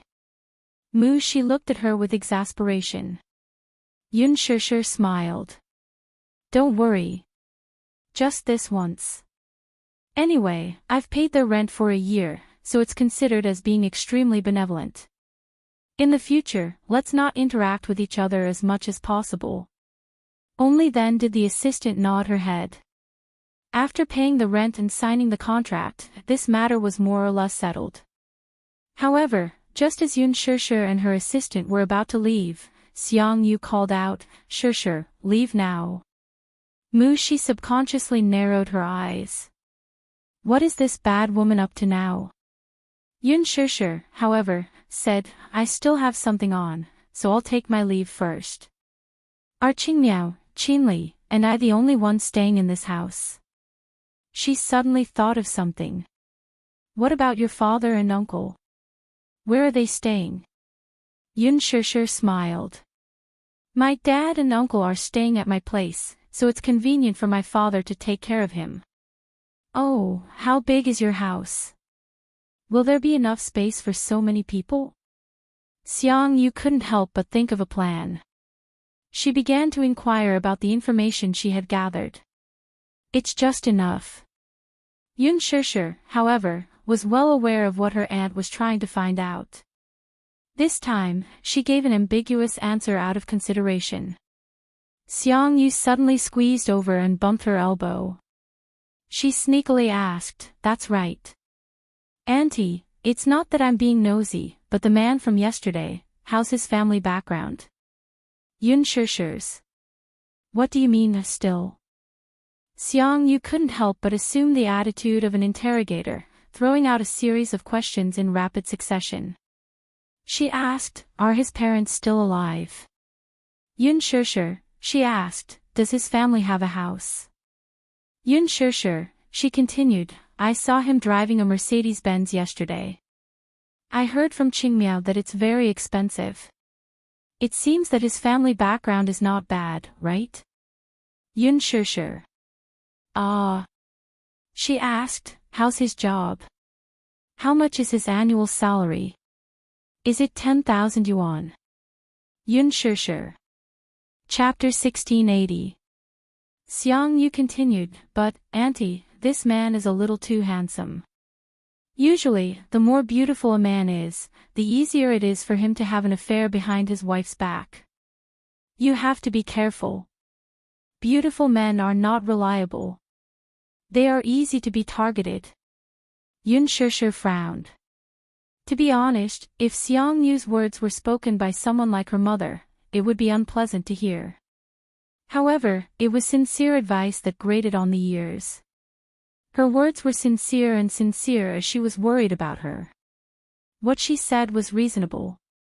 However, it was inappropriate for someone like her to say such words. It was inevitable that it would sow discord between them. Yun Shishir curved her lips but was not in the mood to chat with her. Let nature take its course when it comes to relationships. Moreover, he treats me very well and I love him very much. In the future, I intend to hold his hand for the rest of my life. However, Xiang Yu gave a strange smile and exhorted, Shishir, don't be shy. You have to keep your eyes open when looking for a man. Look, Auntie is regretting it. Regretting it? Your uncle is too useless. I have suffered for half of my life when I was with him. Tell me, Auntie is considered diligent. When I was young, I farmed and gave birth to his children. I worked in the fields during the day and came back at night to take care of the family. After a pause, Xiang Yu poured out her grievances. Shishir, you should know. Your father went to the capital when he was young. When he was middle-aged, he also made a name for himself. But he did not take care of your hometown much. Your grandmother was mostly taken care of by Auntie. Your uncle did not take care of much and did not care about anything. When he was young, he worked at the construction site and earned some money. However, when he got into an accident at the construction site, he fell and became handicapped for life. He did not get any compensation.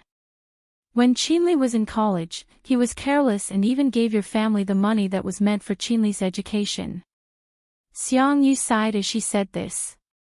Qinli could not go to college, so she could only follow the Qingmiao workers to work in the factory. The money was not much. It was not easy for her to come to the capital and she wanted to survive. As her elder sister, you should at least take care of her. These words were purposely said for Yun Shishir to hear. There were only two things he wanted her to know. First, her father did not fulfill his filial duties in the early years, and she was the one who took care of him. Secondly, Qinli could not attend university because Yun Yeho had given all his money to Yun Yeqing during the Yun family's most difficult time. Third, Qinli didn't go to college, so she had to take care of her younger sister and find her a stable job. Yun Shishir had a headache. She said, when it comes to work, I have the will but not the power. Auntie, you don't have to worry. The children and grandchildren will have their own fortune. Qinli just needs to work hard and she will have her own development. On the side, Yun Qinli was a little unhappy when she heard this. She muttered, if it weren't for you guys, I would also be a university student. Why did you go to university and I didn't? I asked you to take care of me, but you refused. Qinli. Xiang Yu glared at her. Yun Qinli was so scared that she immediately shut up. She turned around to look at Yun Shishir and laughed dryly. Shishir, don't take it to heart. Qinli is still young, don't bother with her. She was just saying this out of courtesy. Yun Shishir was also a little angry. She smiled and said, my younger sister is still young, don't blame her. I won't take it to heart. Chapter 1681.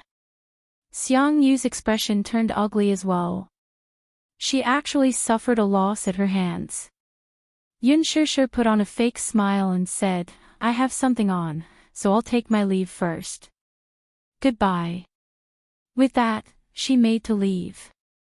Just as she stepped out of the door, Yun Qingmiao rushed out of the bedroom and grabbed Yun Shishir's arm, asking in a panic, Shishir. Is my luggage in your car? Your luggage isn't in my car. With that, Yun Shishir raised a brow. What's the matter now? I'm missing a piece of luggage. I wonder if I dropped it somewhere. When Yun Qinli heard that, she immediately became nervous. Ah, is it your black suitcase? Yes. My wallet is in there. There's 1 or 2,000 yuan in cash in there. She was on the verge of tears. Not only your wallet, but mine and the clothes I brought over. She was like an ant on a hot pan as she spoke. Did I bring it with me when I went to check out the rental? No. Could it be that you left it in the hotel? With that, she pleaded, Sure, can you bring me back to the hotel to check if it's there? Yun Sure replied, I still have something on later.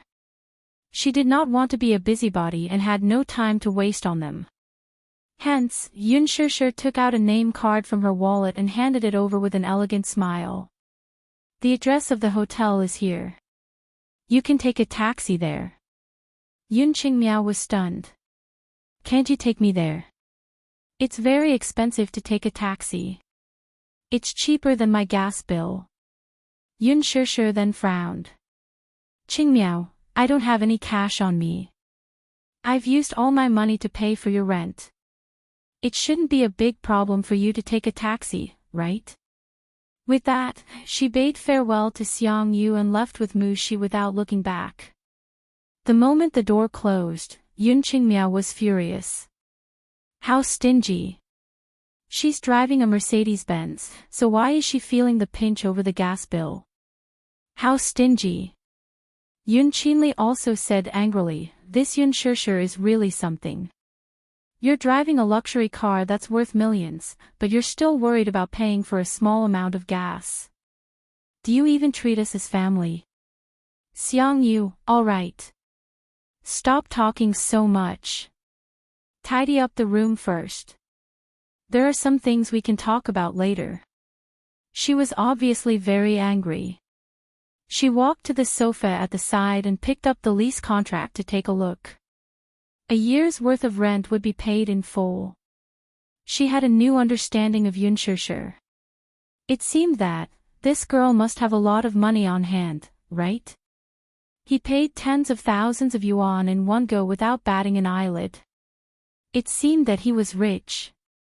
In the room, Yun Qingmiao and Yun Qinli were tidying up their clothes while whispering to each other. Qinli, did you hear Shure's friend mention it earlier? It seems like Wu Xin said that Shure is filming with the crew. Sis, I heard it too. Do you think Yun Shure is an actress? I suspect so. Look at her, she's so generous like a rich woman. She should have a lot of money on her. I heard that being an actress is very lucrative. Once you become famous, you can earn millions just by shooting a commercial. Yun Qinli was shocked speechless. Really? Really? When have I ever lied to you? Chapter 1682. If there's a chance, I'll ask her about it. If there's a chance, get me into the production team. Maybe one day, when I become famous, I'll be able to earn a lot of money, live in a big villa, and drive a Mercedes-Benz. Yun Qinli chuckled. She wanted to sit down and daydream. Yun Qingmiao threw a pillow at her. Enough. Tidy up your clothes. After the shareholders' meeting in Dishing, Mu Yaja had a video conference with the technical department of the American branch in his office. Afterward, he drove to Huanyu. Qin Zhou had just finished his meeting when he bumped into him. Chairman Mu. Surprised, the manager could not help but feel a little suspicious. When he saw him, he immediately stood upright and meticulously. Hello, Chairman Mu. Where did the wind come from to bring such a rare and honorable guest to this place? Ever since the Mu Group acquired Huanyu, Mu Yaja, as the biggest boss behind the scenes, rarely showed his face in Huanyu. Huanyu's affairs were all handled by a few other senior executives. Now, it was a little strange. Why did this big boss, who was always busy, have the time to patrol here? Could he be here to inspect the work? Qin Zhou was scheming in his heart as he smiled respectfully. Ha! Chairman Mu, are you here to inspect the work? Mu Yaja stood in front of him with one hand in his trouser pocket and the other hanging naturally by his side. Behind him, however, stood a group of Huanyu's top management, who were all dressed in suits and leather shoes. His sudden inspection of Huanyu's headquarters had obviously caught them off guard, so they followed behind him fearfully and exchanged glances. What kind of wind had blown him here? Mu Yaja glanced at Qin Zhou. Are you busy? No. Chairman Mu, I just finished a meeting here. After a pause, Qin Zhou smiled. What brings you here, Chairman Mu? Show me Yun Shishir's schedule. Hearing this, the smile on Qin Zhou's face froze slightly. He roughly understood the purpose of his visit, so he respectfully welcomed him into the office. By the time Mu Yaja sat down on the sofa, a row of people was already standing at the door. Among them, several of Huanyu's higher-ups were trembling in fear as they approached him. Just as they were about to speak, he waved his hand and said with a cold face, "Get back to work." Yes. Chairman Mu, do you have any other instructions? The leader of the group had a fawning look on his face. Mu Yaja frowned and gave him a sidelong glance. Did you not understand what I said? Yes. Yes. I understand. I'll go back to work now. I won't disturb you any longer. After saying that, the people at the door immediately retreated, leaving the door empty. Qin Zhou took out a stack of documents and spread them out on the table in front of him. Mu Yaja casually picked up a document and glanced through it. His eyes flashed with a hint of coldness. Crash! With a wave of his hand, the snow-white document scattered like snowflakes. Qin Zhou was stunned. Why did you arrange such a packed schedule for her? Mu Yaja was very dissatisfied. He stared coldly at Qin Zhou and said in an icy tone, "No wonder she's been especially busy recently. She'll be on the set for half a month. Do you have to arrange such a tight schedule for her?" Qin Zhou lowered his head and kept his mouth shut, not saying a word. It seemed that a certain big boss was obviously not satisfied with what he wanted. Chairman Mu. Chapter 1683. Chairman Mu, forgive me for being blunt, but Shishir is a good actress. She is very talented, so I have great ambitions for her. I hope that she can become the youngest double Best Actress winner in history. Now that her career is on the rise, it is the busiest time. She still has a lot of free time, so I am also trying to adjust it. Mu Yaja did not agree with him. Since she likes acting, then let her do her best. But there is no need to talk about acting. She can't even take care of her family. He stood up, walked in front of Qin Zhou, and looked down at him from above. In the future, no matter what resources or role she wants, you have to report to me. I will arrange it.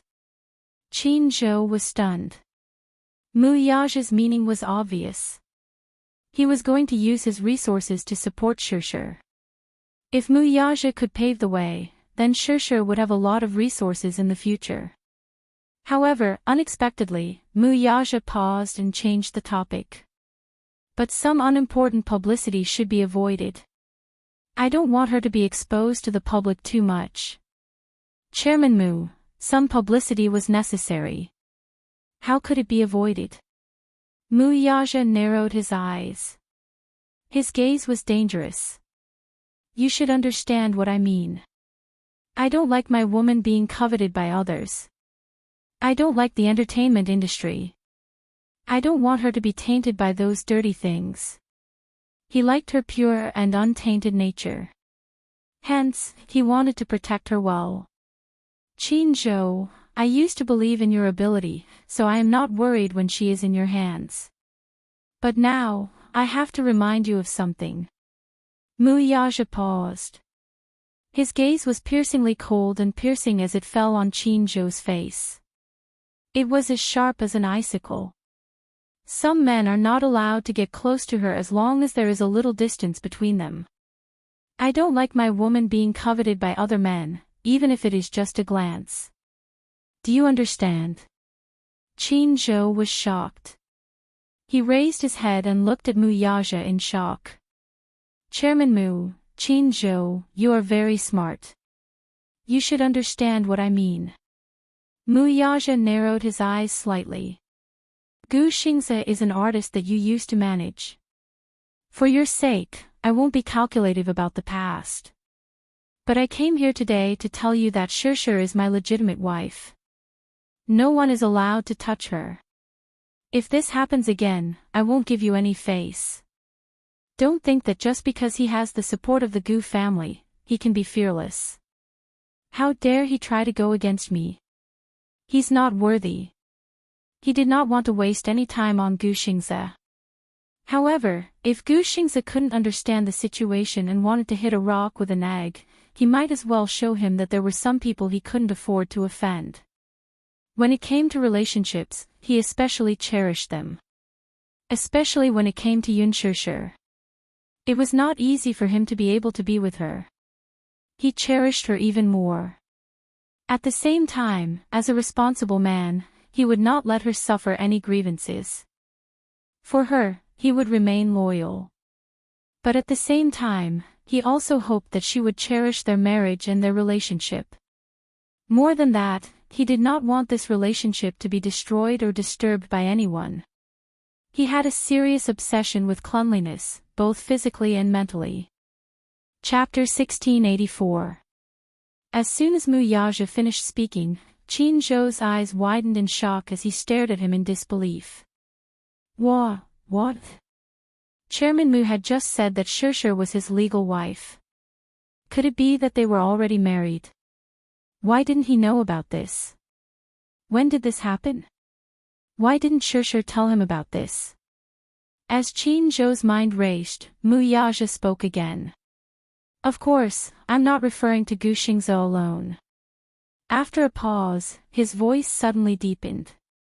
I heard that there's an artist with an extraordinary background in her crew. He seems to have some ulterior motives towards her. Who? Qin Zhou instinctively asked. After a moment of silence, he realized something. Chairman Mu, are you talking about Hua Jin? Don't worry about this. I've already told Shirshir to stay away from Hua Jin. Hua Jin shouldn't cause trouble for her. Ha! Mu Yaja frowned.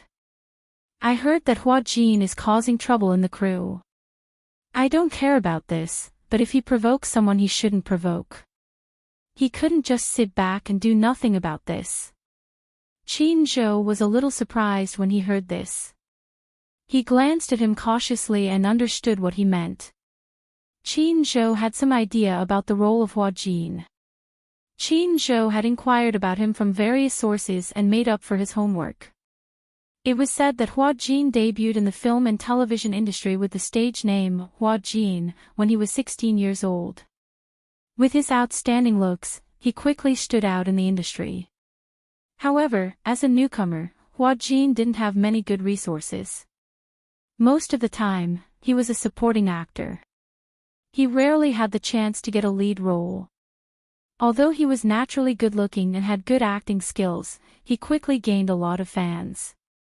Later on, he won the male lead role in a TV drama.